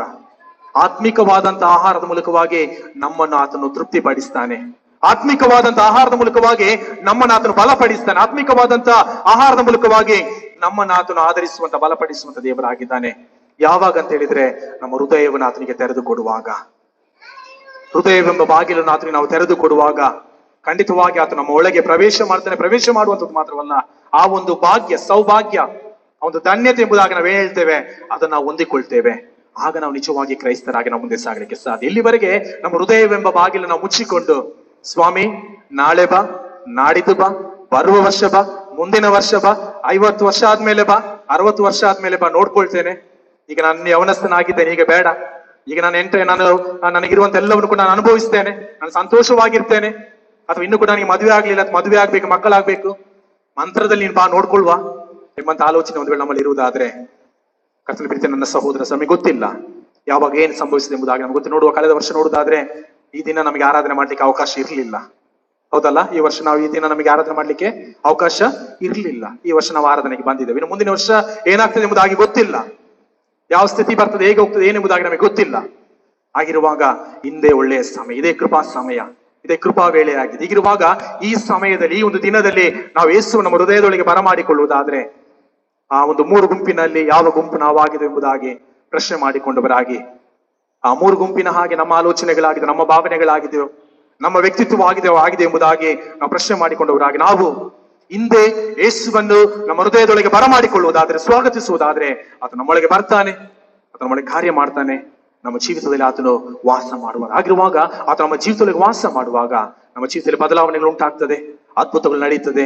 ನಮ್ಮ ಜೀವಿತದಲ್ಲಿ ನಾವು ಬೇರೆ ಬೇರೆ ವಿಷಯಗಳ ಆಶೀರ್ವಾದ ಹೊಂದಿಕೊಳ್ಳಿಕ್ಕೆ ನಮಗೆ. ಈಗಿರುವಾಗ ಇಂದು ನಾವು ಪ್ರಶ್ನೆ ಮಾಡಿಕೊಂಡವರಾಗಿ, ಯೇಸುವನ್ನು ನಮ್ಮ ಹೃದಯವೆಂಬ ಬಾಗಿಲಿಗೆ ನಾವು ತೆರೆದುಕೊಟ್ಟವರಾಗಿ, ಆತನನ್ನು ಸ್ವಾಗತ ಮಾಡಿಕೊಳ್ಳುವುದಕ್ಕೆ ನಾವು ಸಿದ್ಧರಿದೆಂಬುದಾಗಿ ಅರ್ಥ ಮಾಡಿಕೊಂಡವರಾಗಿ, ಅಂದು ಯೆರೂಸಲೇಮಿನ ಪ್ರವೇಶವನ್ನು ನಾವು ಸಂಭ್ರಮದಿಂದ ಸಂತೋಷ ಪಡುವಾಗ, ಇಂದು ಯೇಸು ನಮ್ಮ ಹೃದಯದೊಳಗೆ ಬರ್ಲಿಕ್ಕೆ ಇಷ್ಟಪಡ್ತಾ ಇದ್ದಾನೆ, ನಮ್ಮೊಳಗೆ ಬರ್ಲಿಕ್ಕೆ ಆತನು ಇಷ್ಟಪಡ್ತಾ, ನಮ್ಮ ಕುಟುಂಬದೊಳಗೆ ಆತನು ಬರ್ಲಿಕ್ಕೆ ಇಷ್ಟಪಡ್ತಾ. ಹೀಗಿರುವಾಗ ನಾವು ಯಾವ ರೀತಿಯಾಗಿ ಸ್ವಾಗತಿಸುವುದಾಗಿ ನಾವು ನಮ್ಮನ್ನ ಪ್ರಶ್ನೆ ಮಾಡಿಕೊಂಡ ಒಂದು ಸಣ್ಣ ಕಥೆಯನ್ನು ನಾನು ಮುಗಿಸ್ಲಿಕ್ಕೆ ನಾನು ಇಷ್ಟಪಡ್ತೇನೆ. ಒಂದು ಬಾರಿ ಒಂದು ಚಿತ್ರಗಾರ, ಒಂದು ಡ್ರಾಯಿಂಗ್ ಅನ್ನು ಬಿಡಿಸುವಂತ ಒಬ್ಬ ಚಿತ್ರಗಾರ ಬಹಳ ಸುಂದರವಾದಂತ ಒಂದು ಚಿತ್ರವನ್ನು ಬಿಡಿಸಿದ್ದಾನೆ. ಆ ಒಂದು ಚಿತ್ರ ಯಾವುದಂತ ಹೇಳಿದ್ರೆ, ಆ ಒಂದು ಡೋರ್ನ, ಒಂದು ಬಾಗಿಲು ಹಾಕುವಂತದ್ದು, ಬಾಗಿಲಿನ ಒಂದು ಚಿತ್ರ. ಆ ಬಾಗಿಲಿನ ಚಿತ್ರವನ್ನು ಆತನು ಬಹಳ ಸುಂದರವಾಗಿ ಆತನು ಬಿಡಿಸಿದ. ಅದನ್ನು ನೋಡಿದಂತ ಅನೇಕರಿಗೆ ಅದು ಆಕರ್ಷಣೆ ಆಯಿತು. ಹೀಗಿರುವಾಗ ಅದೊಂದು ದಿನ ಒಂದು ದೊಡ್ಡ ಮಟ್ಟದಲ್ಲಿ ಹರಾಜಿಗೆ ಬಂತು, ಅಂದ್ರೆ ಏಲ ಹಾಕ್ಲಿಕ್ಕೆ ಬಂತು, ಆಕ್ಷನ್ಗೆ ಬಂತು. ಆಕ್ಷನ್ಗೆ ಬರುವಾಗ ಆಕ್ಷನ್ ಅಲ್ಲಿ ಬಂದಂತ ಅನೇಕ ವ್ಯಕ್ತಿಗಳು ಆ ಬಾಗಿಲನ್ನು ನೋಡಿದ್ರು. ಬಾಗಿಲನ್ನು ನೋಡಿ ಬಹಳ ಸುಂದರವಾಗಿದೆ, ಹೌದು, ಬಹಳ ಚಂದವಾದಂತ ಚಿತ್ರ ಎಂಬುದಾಗಿ ಭಾವಿಸಿದ್ರು. ಅದು ಆಕ್ಷನ್ ಮುಂದೆ ಮುಂದೆ ಹೋಗ್ತಾ ಹೋಯ್ತು, ಬಹಳಷ್ಟು ಎತ್ತರಕ್ಕೆ ಹೋಯ್ತು, ಅಂದ್ರೆ ಹೈಯೆಸ್ಟ್ ರೇಟಿಗೆ ಹೋಯ್ತು. ಒಬ್ಬ ವ್ಯಕ್ತಿ ಹೈಯೆಸ್ಟ್ ರೇಟಿಗೆ ಅಥವಾ ಒಂದು ಬಹಳ ಒಂದು ಹೆಚ್ಚಿನ ಮೊತ್ತವನ್ನು ನೀಡಿ ಒಂದು ದೊಡ್ಡ ಮೊತ್ತವನ್ನು ನೀಡಿ ಆ ಒಂದು ಚಿತ್ರವನ್ನು ಆತನು ಪಡೆದುಕೊಂಡನು. ಆ ಒಂದು ಚಿತ್ರವನ್ನು ಪಡೆದುಕೊಂಡ ಬಳಿಕ ಆ ವ್ಯಕ್ತಿಗೆ ಒಂದು ಕುತೂಹಲ, ಒಂದು ಆಶೆ ಮೂಡಿದೆ. ಏನಂತ ಹೇಳಿದ್ರೆ, ಈ ಚಿತ್ರವನ್ನು ಬಿಡಿಸಿದಂತ ವ್ಯಕ್ತಿಯನ್ನು ನಾನು ಸಂಧಿಸ್ಬೇಕು. ಯಾರು ಈ ಚಿತ್ರವನ್ನು ಬಿಡಿಸಿದಾನೋ ಆ ವ್ಯಕ್ತಿಯನ್ನು ನಾನು ಸಂಧಿಸ್ಬೇಕು, ಮೀಟ್ ಆಗ್ಬೇಕು ಎಂಬುದಾಗಿ ಆತನು ನಿರ್ಧಾರ ಮಾಡಿದ. ಒಂದು ದಿನ ಆತನನ್ನು ಹೋಗಿ ಮೀಟ್ ಆದ. ಆತನನ್ನು ಸಂಧಿಸಿ ಆತನೊಂದು ಪ್ರಶ್ನೆ ಕೇಳ್ತಾನೆ, ನೋಡಪ್ಪ, ನೀನು ಬಿಡಿಸಿದಂತ ಈ ಚಿತ್ರವನ್ನು ನಾನು ಪಡೆದುಕೊಂಡಿದ್ದೇನೆ ಹರಾಜಿನಲ್ಲಿ ಅಥವಾ ಒಂದು ಏಲಂನಲ್ಲಿ ನಾನು ತಗೊಂಡಿದ್ದೇನೆ. ಬಹಳ ಒಳ್ಳೆಯ ಚಿತ್ರ, ಖಂಡಿತವಾಗಿ ಬಹಳ ಸುಂದರವಾಗಿದೆ. ಆದ್ರೆ ನನಗೆ ಒಂದು ಸಂಶಯ ಇದೆ.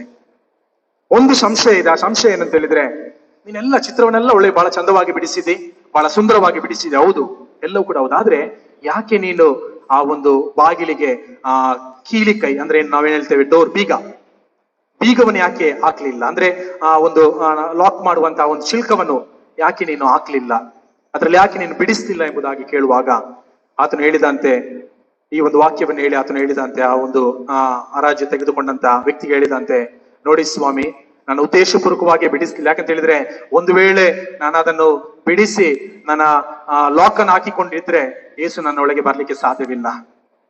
ಅದರಿಂದ ನಾನು ಆ ಬಾಗಿಲನ್ನು ತೆರೆದು ಇಟ್ಟಿದ್ದೇನೆ.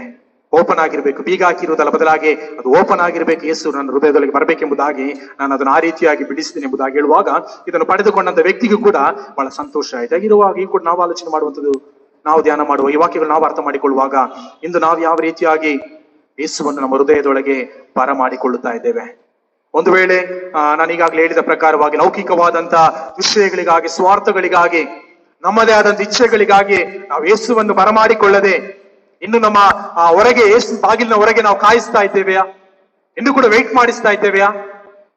ಅಥವಾ ಹಿಂದೆ ಯೇಸು ನನ್ನ ಹೃದಯದೊಳಗೆ ಬಾ ಸ್ವಾಮಿ, ಹಿಂದೆ ನನ್ನ ಹೃದಯದೊಳಗೆ ಬಾ ಸ್ವಾಮಿ, ಕಾರ್ಯ ಮಾಡು, ನನ್ನ ಜೀವಿತದೊಳಗೆ ನೀನು ಬಾ ಸ್ವಾಮಿ ಎಂಬುದಾಗಿ ನಾವು ಯೇಸುವನ್ನು ಆಹ್ವಾನಿಸುವವರಾಗಿ, ಆತನನ್ನು ಆಮಂತ್ರಿಸುವವರಾಗಿದ್ದೇವೆ. ಮಾತ್ರವಲ್ಲ, ನಮ್ಮ ಜೀವಿತದಲ್ಲಿ ಬದಲಾವಣೆಗಳಾಗುವುದಕ್ಕೆ ನಾವು ಆಸ್ಪದ ಕೊಡುವವರಾಗಿದೆ ಎಂಬುದಾಗಿ ನಾವು ಪ್ರಶ್ನೆ ಮಾಡಿಕೊಂಡವರಾಗಿ, ಇಂದು ಯೇಸು ನಮ್ಮ ಹೃದಯದೊಳಗೆ ಬರ್ಲಿಕ್ಕೆ ಆತನು ಇಷ್ಟಪಡುವ. ಒಂದು ಯೆರೂಸಲೇಮಿನಲ್ಲಿ ಯಾವ ರೀತಿಯಾಗಿ ಆತನು ಪ್ರವೇಶ ಮಾಡಿದನು, ಅದೇ ರೀತಿಯಾಗಿ ಇಂದು ನಮ್ಮ ಹೃದಯದೊಳಗೆ ಬರುವಾಗ ನಾವು ಕೂಡ ಸಾಂಕೇತಿಕವಾಗಿ ಅಲ್ಲ, ಸಾಂಪ್ರದಾಯಿಕವಾಗಿ ಅಲ್ಲ, ಬದಲಾಗಿ ನಿಜವಾಗಿಯೂ ನಾವು ಯೇಸು ನಮ್ಮ ಹೃದಯದೊಳಗೆ ನಾವು ಬರಮಾಡಿಕೊಳ್ಳಿಕ್ಕೆ ನಾವು ಸಿದ್ಧರಿದ್ದೇವೆ. ಸಾಂಪ್ರದಾಯಿಕವಾಗಿ ಅನೇಕ ವೇಳೆ ನಾವು ಬರಮಾಡಿಕೊಳ್ತೇವೆ.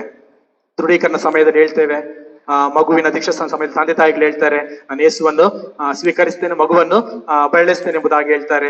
ದೃಢೀಕರಣ ಸಮಯದಲ್ಲಿ ನಾವು ಸ್ವತಃ ನಾವು ಹೇಳ್ತೇವೆ, ಯೇಸುವನ್ನು ಸ್ವಂತ ರಕ್ಷಕನಾಗಿ ಸ್ವೀಕರಿಸ್ತೇನೆ ಎಂಬುದಾಗಿ ನಾವು ಆರಿಕೆ ಮಾಡ್ತೇವೆ. ಹೌದು, ಅದೆಲ್ಲವೂ ಕೂಡ ಸಾಂಪ್ರದಾಯಿಕವಾಗಿ ಹೋಗ್ತದೆ.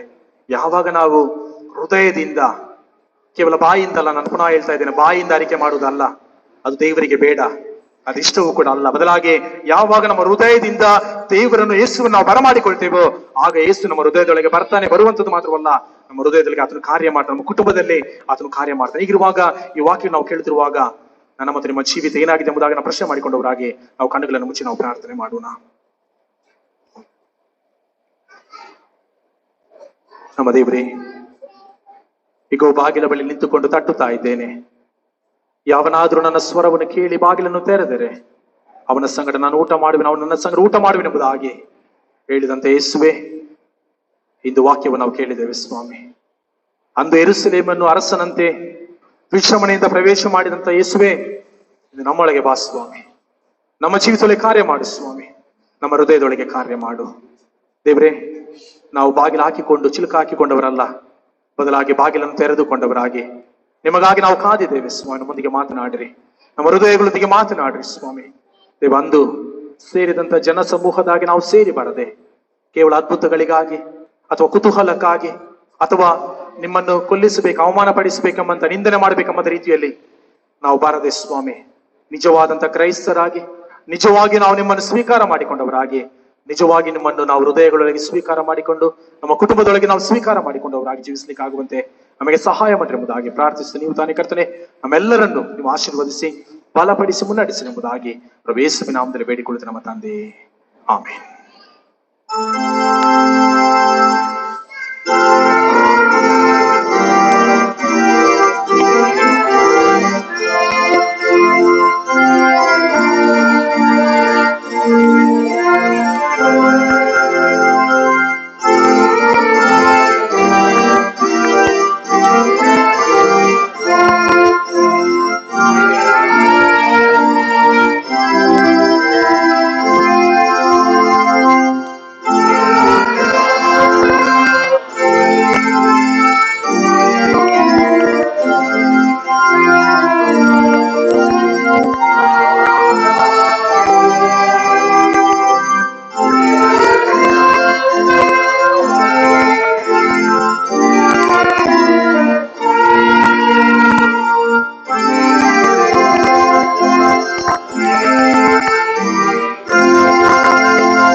ಸಾವಿರಗಳ ವರ್ಷಗಳ ಹಿಂದೆ ಯೇಸು ಸ್ವಾಮಿ ಯಾವ ರೀತಿಯಾಗಿ ಯೆರೂಸಲೇಮ್ ಪಟ್ಟಣವನ್ನ ಪ್ರವೇಶ ಮಾಡಿದನು, ಇಂದು ಅದೇ ಯೇಸು ಸ್ವಾಮಿ ನಮ್ಮ ಹೃದಯಗಳಲ್ಲಿ ಪ್ರವೇಶ ಮಾಡಲಿಕ್ಕೆ ಆತನು ಸಿದ್ಧವಾಗಿದ್ದಾನೆ.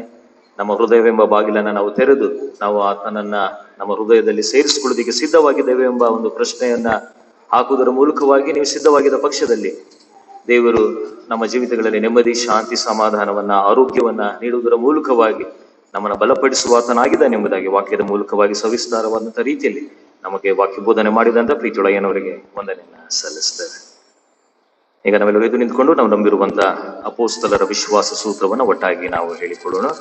ಆರಾಧನಾ ಕ್ರಮ ಪುಸ್ತಕ 128ನೇ ಪುಟದಲ್ಲಿರುವಂತಹ ಅಪೋಸ್ತಲರ ವಿಶ್ವಾಸ ಸೂತ್ರ. ಪರಲೋಕ ಭೂಲೋಕಗಳನ್ನ ಸೃಷ್ಟಿಸಿದ ಸರ್ವಶಕ್ತನಾಗಿರೋ ತಂದೆ ದೇವರು ನಂಬುತ್ತೇನೆ. ಆತನೇ ಕುಮಾರನಾಗಿರೋ ಪ್ರಭು ಯೇಸು ಕ್ರಿಸ್ತನನ್ನ ನಂಬುತ್ತೇನೆ. ಈತನ ಪರಿಶುದ್ಧ ಆತ್ಮನಿಂದ ಕನ್ಯಾಮಗಳ ಗರ್ಭದಲ್ಲಿ ಧರಿಸಲ್ಪಟ್ಟು ಆಕೆಲು ಹುಟ್ಟಿ ಪೊಂದಿ ಪಿಲಾತನ ಆಧಿಪತ್ಯದಲ್ಲಿ ಶ್ರಮೆ ಹೊಂದಿ ಶಿಲುಬೆಗೆ ಜಡಿಯಲ್ಪಟ್ಟು ಸತ್ತು ಬೂನಲ್ಪಟ್ಟು ಪಾತಾಳಕ್ಕೆ ಇಳಿದು 3ನೇ ದಿವಸದಲ್ಲಿ ಸತ್ತವಳದೆ ಇದ್ದು ಪರಲೋಕಕ್ಕೆ ಏರಿ ಹೋಗಿ ಸರ್ವಶಕ್ತನಾಗಿರೋ ತಂದೆಯಾದ ದೇವರ ಬಲ ಪಾರ್ಶ್ವದಲ್ಲಿ ಕೂತ್ಕೊಂಡಿರುತ್ತಾನೆ. ಈತನಲ್ಲಿಂದ ಬಂದು ಬದುಕಿರುವವರೆಗೂ ಸತ್ತವರೆಗೂ ನ್ಯಾಯ ತೀರಿಸುವನೆಂಬುದನ್ನು ನಂಬುತ್ತೇನೆ. ನಾನು ಪರಿಶುದ್ಧಾತ್ಮನನ್ನ ನಂಬುತ್ತೇನೆ. ಒಂದೇ ಪರಿಶುದ್ಧ ಕ್ರೈಸ್ತ ಸಭೆ, ಭಕ್ತರ ಅನ್ಯೋನ್ಯತೆಯು, ಪಾಪದ ಪರಿಹಾರವು, ದೇಹದ ಪುನರುತ್ಥಾನ, ನಿತ್ಯ ಜೀವ ಉಂಟೆಂಬುದನ್ನು ನಂಬುತ್ತೇನೆ. ಆಮೆನ್. ಸಹೋದರ ದಯವಿಟ್ಟು ಕುಳಿತುಕೊಳ್ಳಿರಿ. ಕಳೆದ ವರ್ಷದಲ್ಲಿ ನಮ್ಮೆಲ್ಲರಿಗೂ ಕೂಡ ತಿಳಿದಿರುವ ಹಾಗೆ ಈ ಒಂದು ಖರ್ಜೂರ ಗರಿಗಳ ಭಾನುವಾರವನ್ನು ನಾವು ಆಚರಿಸಲಿಕ್ಕೆ ಆಗಲಿಲ್ಲ. ಅದಕ್ಕೆ ಕಾರಣವೂ ಕೂಡ ನಿಮಗೆ ಗೊತ್ತುಂಟು. ಅದರಿಂದ ಒಂದು ಲಾಕ್ಡೌನ್ ನಿಮಿತ್ತವಾಗಿ ನಾವು ಆರಾಧನೆಗಳನ್ನು ಕೂಡ ಸರಿಯಾದ ರೀತಿಯಲ್ಲಿ ನಡೆಸಲಿಕ್ಕೆ ಆಗಲಿಲ್ಲ. ಅಂತ ಸಂದರ್ಭದಲ್ಲಿ ನಾವು ಆನ್ಲೈನ್ ಮೂಲಕವಾಗಿ ನೀವು ಇರುವಂತಹ ಸ್ಥಳಗಳಲ್ಲೇ ದೇವರನ್ನ ಆರಾಧನೆ ಮಾಡಬಹುದು, ವಾಕ್ಯ ಸಂದೇಶಗಳನ್ನ ಸೇರಬಹುದು ಎಂಬುದಾಗಿ ಹೇಳಿ ನಾವು ಆನ್ಲೈನ್ ಟೀಮ್ ಅನ್ನ ನಾವು ರೆಡಿ ಮಾಡಿಕೊಂಡೆವು. ಅದರಿಂದ ಅದರ ಮೂಲಕವಾಗಿ ಯಾವುದೇ ಕಾರಣ ಕೂಡ ಯಾವುದೇ ಆರಾಧನೆಗಳು ನಮಗೆ ತಪ್ಪಿ ಹೋಗಲಿಲ್ಲ. ಅದಕ್ಕೆ ದೇವರಿಗೆ ನಾವು ಸ್ತೋತ್ರವನ್ನ ಸಲ್ಲಿಸುವೆ. ಅದರಿಂದ ಇವತ್ತಿನ ದಿವಸದಲ್ಲಿ ಆ ಆನ್ಲೈನ್ ಸರ್ವಿಸ್ ಅನ್ನ ಸಪೋರ್ಟಿಂಗ್ ಟೀಮ್ ಸದಸ್ಯರುಗಳು ಒಟ್ಟಾಗಿ ಸೇರಿ ಒಂದು ವಿಶೇಷ ಗೀತೆಯನ್ನು ಆಡಬೇಕೆಂಬುದಾಗಿ ಅವರು ನಿರ್ಧಾರ ಮಾಡಿ ಇವತ್ತಿನ ದಿವಸದಲ್ಲಿ ಒಂದು ವಿಶೇಷ ಗೀತೆಯನ್ನು ಆಡಲಿದ್ದಾರೆ. ಆದ್ದರಿಂದ ಆನ್ಲೈನ್ ಸರ್ವಿಸ್ ಸಪೋರ್ಟಿಂಗ್ ಟೀಮ್ ಸದಸ್ಯರು ಮುಂದೆ ಒಂದು ವಿಶೇಷ ಗೀತೆಯನ್ನು ಹಾಡುವಂತೆ ನಾನು ಪ್ರೀತಿಪೂರ್ವಕವಾಗಿ ನಿಮ್ಮನ್ನ ಕೇಳಿಕೊಳ್ಳುತ್ತೇನೆ.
ಈಗ ಸಭೆ ತಿಳಿಸಬೇಕಾದ ಪ್ರಕಟಣೆಗಳನ್ನು ನಾವು ತಿಳಿಸೋಣ.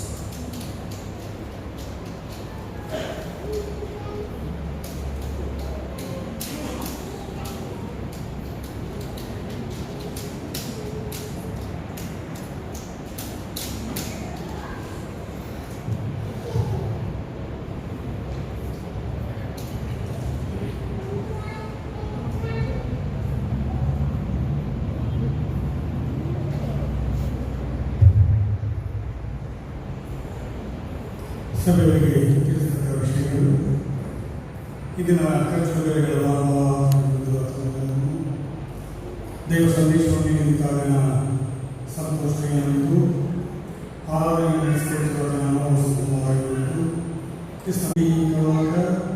Shri Sunil Justin Kumar Nikhil Y Shrimati Joy Elise Shrimati Rekha Kumari Shrimati Sangeeta Jain Shri A.P.C. Adarsh Kumar Anandi Piyanguna Shri Sadanand Arvind Kumari Shirley Shri M.K. Narasimha professor B. Dixit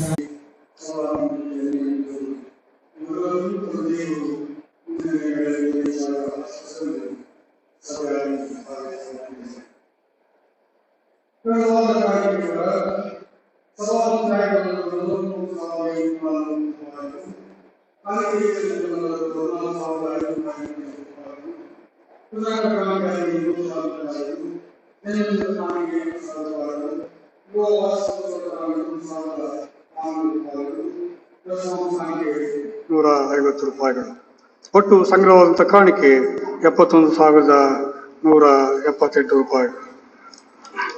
ಬಾರದೇ ಇರುವವರು ಹಾಗೂ ಕಾಣಿಕೆಯನ್ನು ನೀಡಲು ಇಚ್ಛಿಸುವವರು ಆನ್ಲೈನ್ ಮುಖಾಂತರ ಬ್ಯಾಂಕ್ ಖಾತೆಗೆ ವರ್ಗಾಯಿಸಬಹುದು. ದೃಢೀಕರಣಕ್ಕೆ ಸೇರುವವರು ತಮ್ಮ ಹೆಸರುಗಳನ್ನು ಮುಂಚಿತವಾಗಿ ಸಭಾಪಾಲಕರಿಗಾಗಲಿ ಅಥವಾ ಕಾರ್ಯದರ್ಶಿಯವರಿಗಾಗಲಿ ನೀಡುವಂತೆ ಈ ಮೂಲಕ ತಿಳಿಸುವನಾಗಿದ್ದೇನೆ. ಜುಲೈ ತಿಂಗಳ 2ನೇ ಭಾನುವಾರದಂದು ನಮ್ಮ ದಕ್ಷಿಣ ಮಧ್ಯ ಸಭಾ ಪ್ರಾಂತ್ಯದ ಧರ್ಮಾಧ್ಯಕ್ಷರಾದ ಅತಿಗಣ ಡಾಕ್ಟರ್ P.K. ಸಾಮ್ಯಲ್ ಬಿಷೋಪರು ದೃಢೀಕರಣ ಹೊಂದುವ ಮಕ್ಕಳಿಗೆ ಪ್ರತಿಜ್ಞಾ ವಿಧಿಯನ್ನು ಬೋಧಿಸುವರು.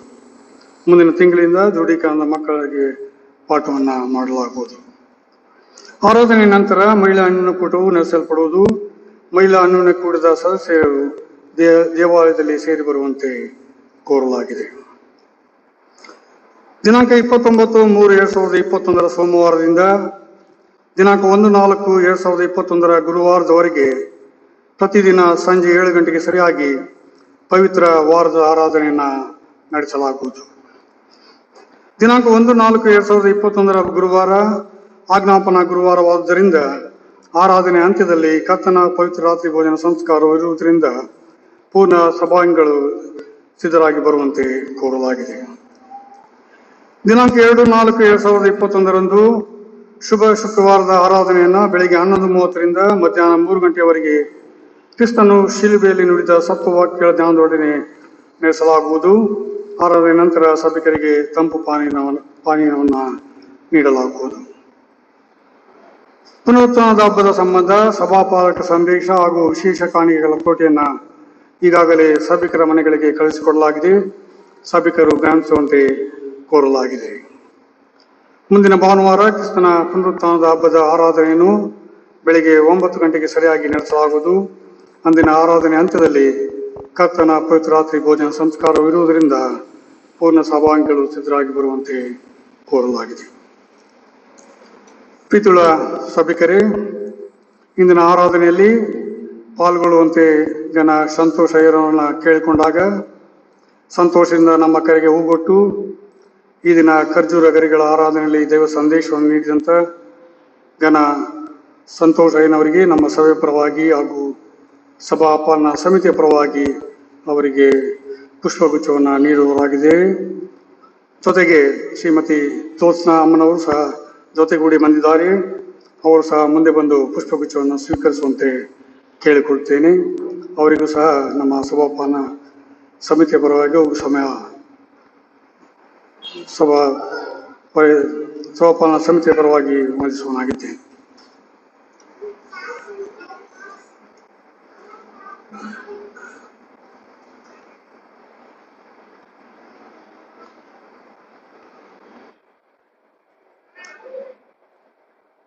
ಕರ್ತನಲ್ಲಿ ಪ್ರೀತಿಯುಳ್ಳ ದೇವಜನ ಈಗಾಗಲೇ ಪ್ರಕಟಿಸಿದ ಹಾಗೆ ನಿಮ್ಮೆಲ್ಲರಿಗೂ ಕೂಡ ತಿಳಿದಿರುವ ಹಾಗೆ ನಾವು ಬರುವ ವಾರದಿಂದ ನಾವು ಪವಿತ್ರ ವಾರಗಳಿಗೆ ನಾವು ಕಾಲಿಡುವಂತವರಾಗಿದ್ದೇವೆ.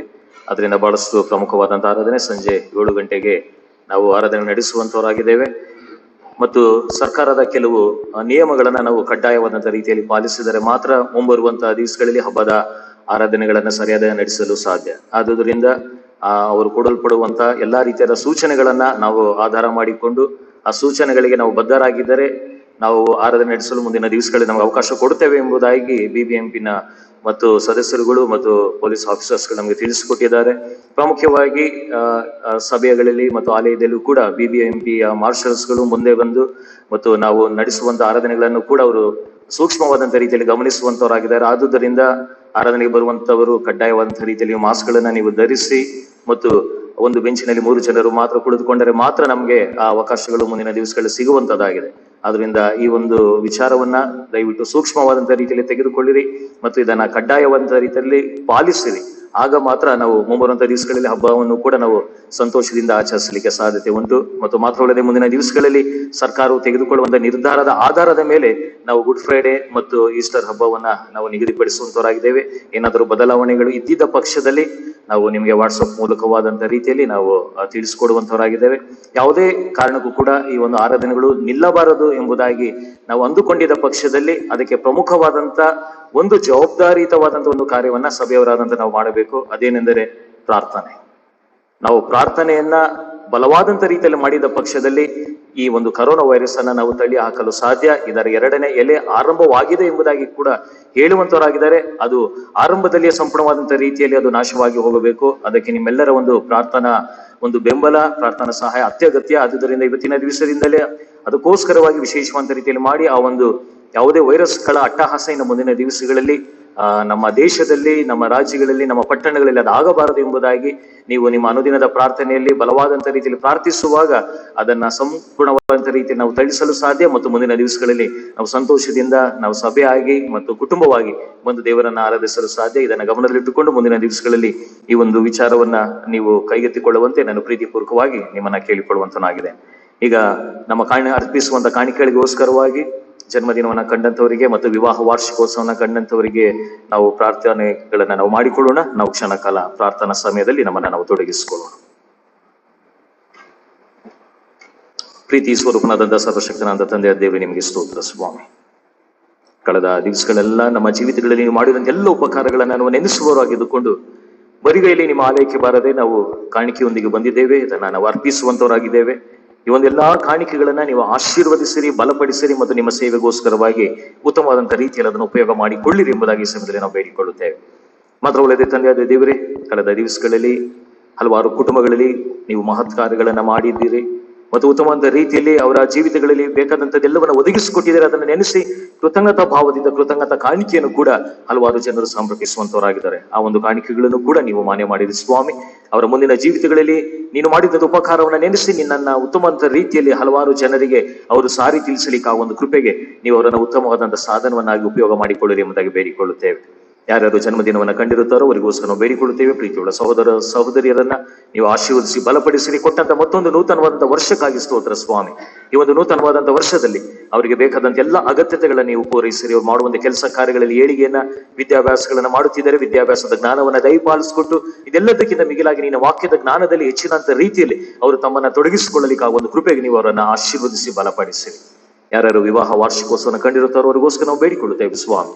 ಅವರ ಕುಟುಂಬದ ಜೀವಿತದಲ್ಲಿ ಕೊಡಲ್ಪಟ್ಟಂತ ಮತ್ತೊಂದು ನೂತನವಾದಂತಹ ವರ್ಷಕ್ಕಾಗಿ ಸ್ತೋತ್ರ.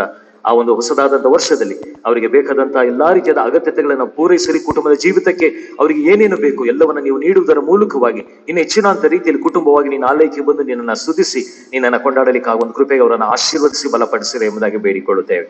ಮತ್ತು ಅದೇ ತಂದೆಯಾದ ದೇವರೇ, ಇವತ್ತಿನ ದಿವಸದಲ್ಲಿ ಉತ್ತಮವಾದ ರೀತಿಯಲ್ಲಿ ನೀವು ಆರಾಧನೆಯನ್ನ ನಾವು ನಡೆಸಿಕೊಟ್ಟಿದ್ದೀರಿ. ಅದಕ್ಕಾಗಿ ಸ್ತೋತ್ರ. ನಿನ್ನ ವಾಕ್ಯ ಸಂದೇಶವನ್ನ ಸಾರಿದಂತ ಪ್ರೀತಿಯುಳ್ಳ ಬೋಧಕರಿಗೋಸ್ಕರ ನಾವು ಬೇಡಿಕೊಳ್ಳುತ್ತೇವೆ. ಪ್ರೀತಿಯುಳ್ಳ ಅಯ್ಯನವರನ್ನ, ಅಮ್ಮನವರನ್ನ ಮತ್ತು ಮಗನನ್ನ ನಿನ್ನ ಮುಂದೆ ಜ್ಞಾಪಿಸಿಕೊಳ್ಳುತ್ತೇವೆ ಸ್ವಾಮಿ.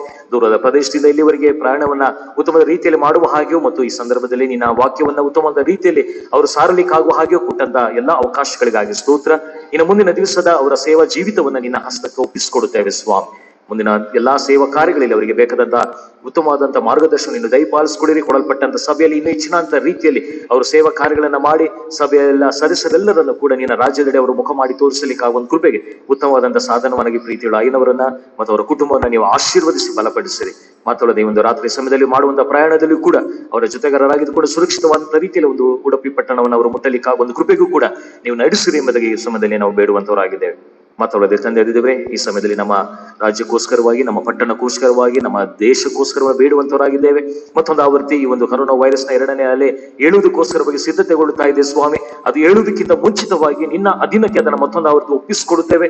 ಅದರ ಎಲ್ಲಾ ಶಕ್ತಿಯನ್ನು ನೀವು ನಿಷ್ಕ್ರಿಯಗೊಳಿಸಿರಿ ಸ್ವಾಮಿ. ಯಾವುದೇ ಕಾರಣಕ್ಕೂ ಕೂಡ ಅದರ 2ನೇ ಅಲೆ ಏಳದೇ ಇರುವ ಹಾಗೆ ನೋಡಿಕೊಳ್ಳಿರಿ ಎಂಬುದಾಗಿ ಬೇಡಿಕೊಳ್ಳುತ್ತೇವೆ. ಯಾಕೆಂದರೆ ಅದು ನಿನ್ನಿಂದ ಮಾತ್ರ ಸಾಧ್ಯ ಎಂಬುದಾಗಿ ನಮ್ಗೆ ಗೊತ್ತುಂಟು ಸ್ವಾಮಿ. ಅದರಿಂದ ತಂದೆವೇ, ನಿನ್ನ ಒಂದು ವಿಶೇಷವಾದಂತ ಒಂದು ಶಕ್ತಿಯಿಂದ ಅದನ್ನು ಸಂಪೂರ್ಣವಾದ ರೀತಿಯಲ್ಲಿ ನಾಶ ಮಾಡಿರಿ. ಮುಂದಿನ ವಾರದಲ್ಲಿ ನಡೆಯುವಂತ ಎಲ್ಲಾ ಆರಾಧನೆಗಳಲ್ಲಿ ನಾವು ಸಂಪೂರ್ಣವಾದಂತ ರೀತಿಯಲ್ಲಿ ತನುಮನ ಧನಗಳನ್ನು ನಾವು ಸಮರ್ಪಿಸುವುದರ ಮೂಲಕವಾಗಿ ನಿನ್ನ ಆಲಯದಲ್ಲಿ ಬಂದು ನಿನ್ನನ್ನು ಸ್ತುತಿಸಿ ನಿನ್ನನ್ನು ಕೊಂಡಾಡಲಿಕ್ಕೆ ಒಂದು ಕೃಪೆಗೆ ನಡೆಸಿರಿ.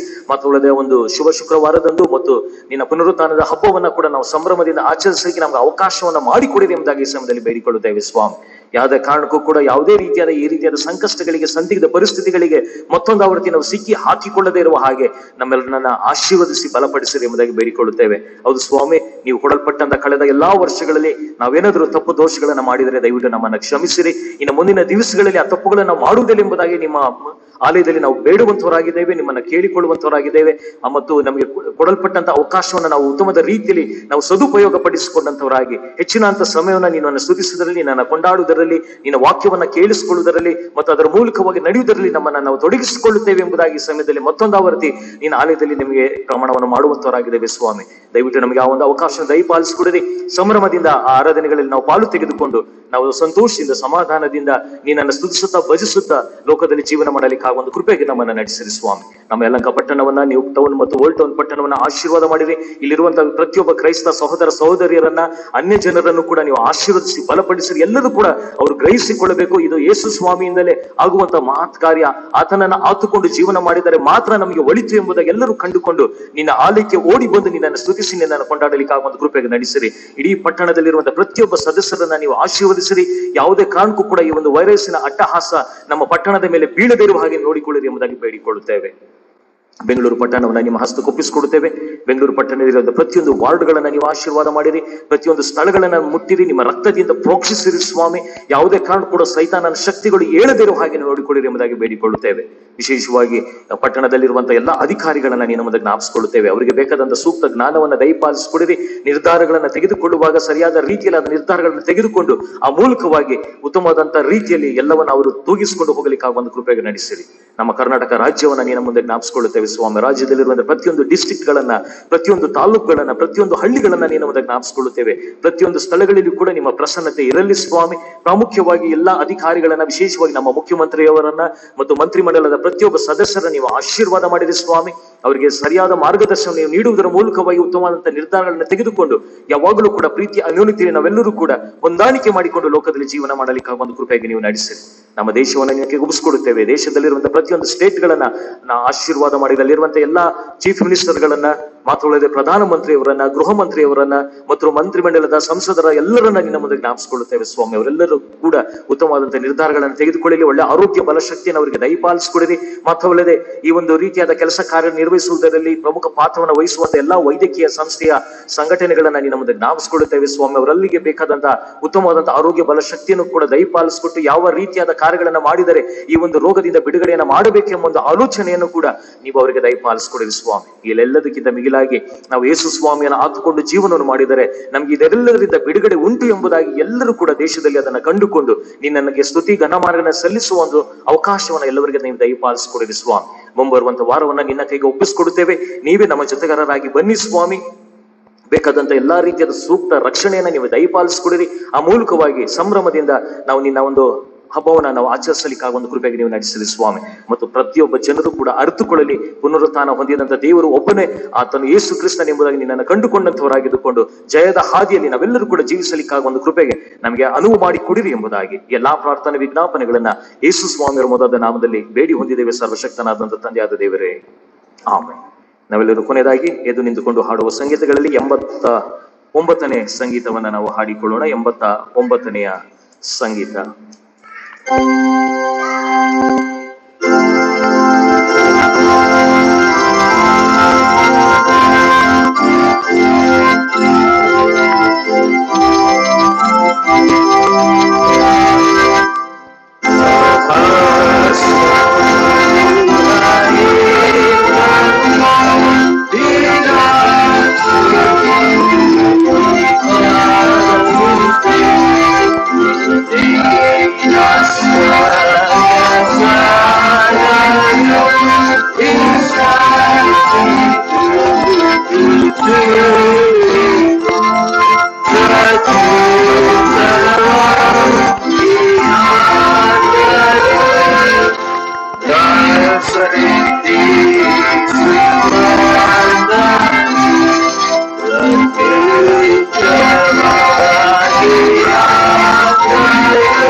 ಅಂತ್ಯಾಶೀರ್ವಾದ ಆದ ನಂತರ ಆದಷ್ಟು ಬೇಗನೆ ಚರ್ಚ್ನ ಪ್ರೀಮಿಸಿಂದ ಎಲ್ಲರೂ ಕೂಡ ಮನೆಗಳಿಗೆ ತೆರಳುವಂತೆ ಪ್ರೀತಿಯಿಂದ ಕೇಳಿಕೊಳ್ಳುತ್ತೇನೆ. ಒಟ್ಟಾಗಿ ನಾವು ಕರ್ತನು ಕಲಿಸಿಕೊಟ್ಟ ಪ್ರಾರ್ಥನೆಯನ್ನ ಹೇಳಿಕೊಳ್ಳು.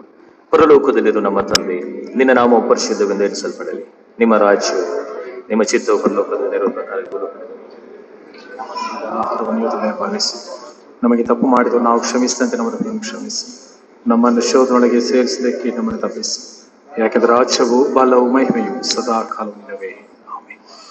ವಿಶ್ವಾಸದಿಂದ ದೇವರ ಆಶೀರ್ವಾದ ಹೊಂದಿಕೊಳ್ಳಿರಿ. ನಮ್ಮ ಕರ್ತನಾದಂತ ಯೇಸು ಕ್ರಿಸ್ತನ ಕೃಪೆಯು, ದೇವರ ಪ್ರೀತಿಯು, ಪವಿತ್ರಾತ್ಮನ ಸಹಾಯ, ನಡೆಸುವಿಕೆ, ಮಾರ್ಗದರ್ಶನ, ಆಶೀರ್ವಾದ, ಆರೋಗ್ಯ ನಮ್ಮೆಲ್ಲರೊಂದಿಗೂ, ನಮ್ಮ ಕುಟುಂಬಗಳೊಂದಿಗೂ, ನಮ್ಮ ಸಭೆಯೊಂದಿಗೂ, ನಮ್ಮೆಲ್ಲ ಆಲೋಚನೆಗಳೊಂದಿಗೂ ಸದಾ ಕಾಲವಿರಲಿ. ಆಮೆನ್.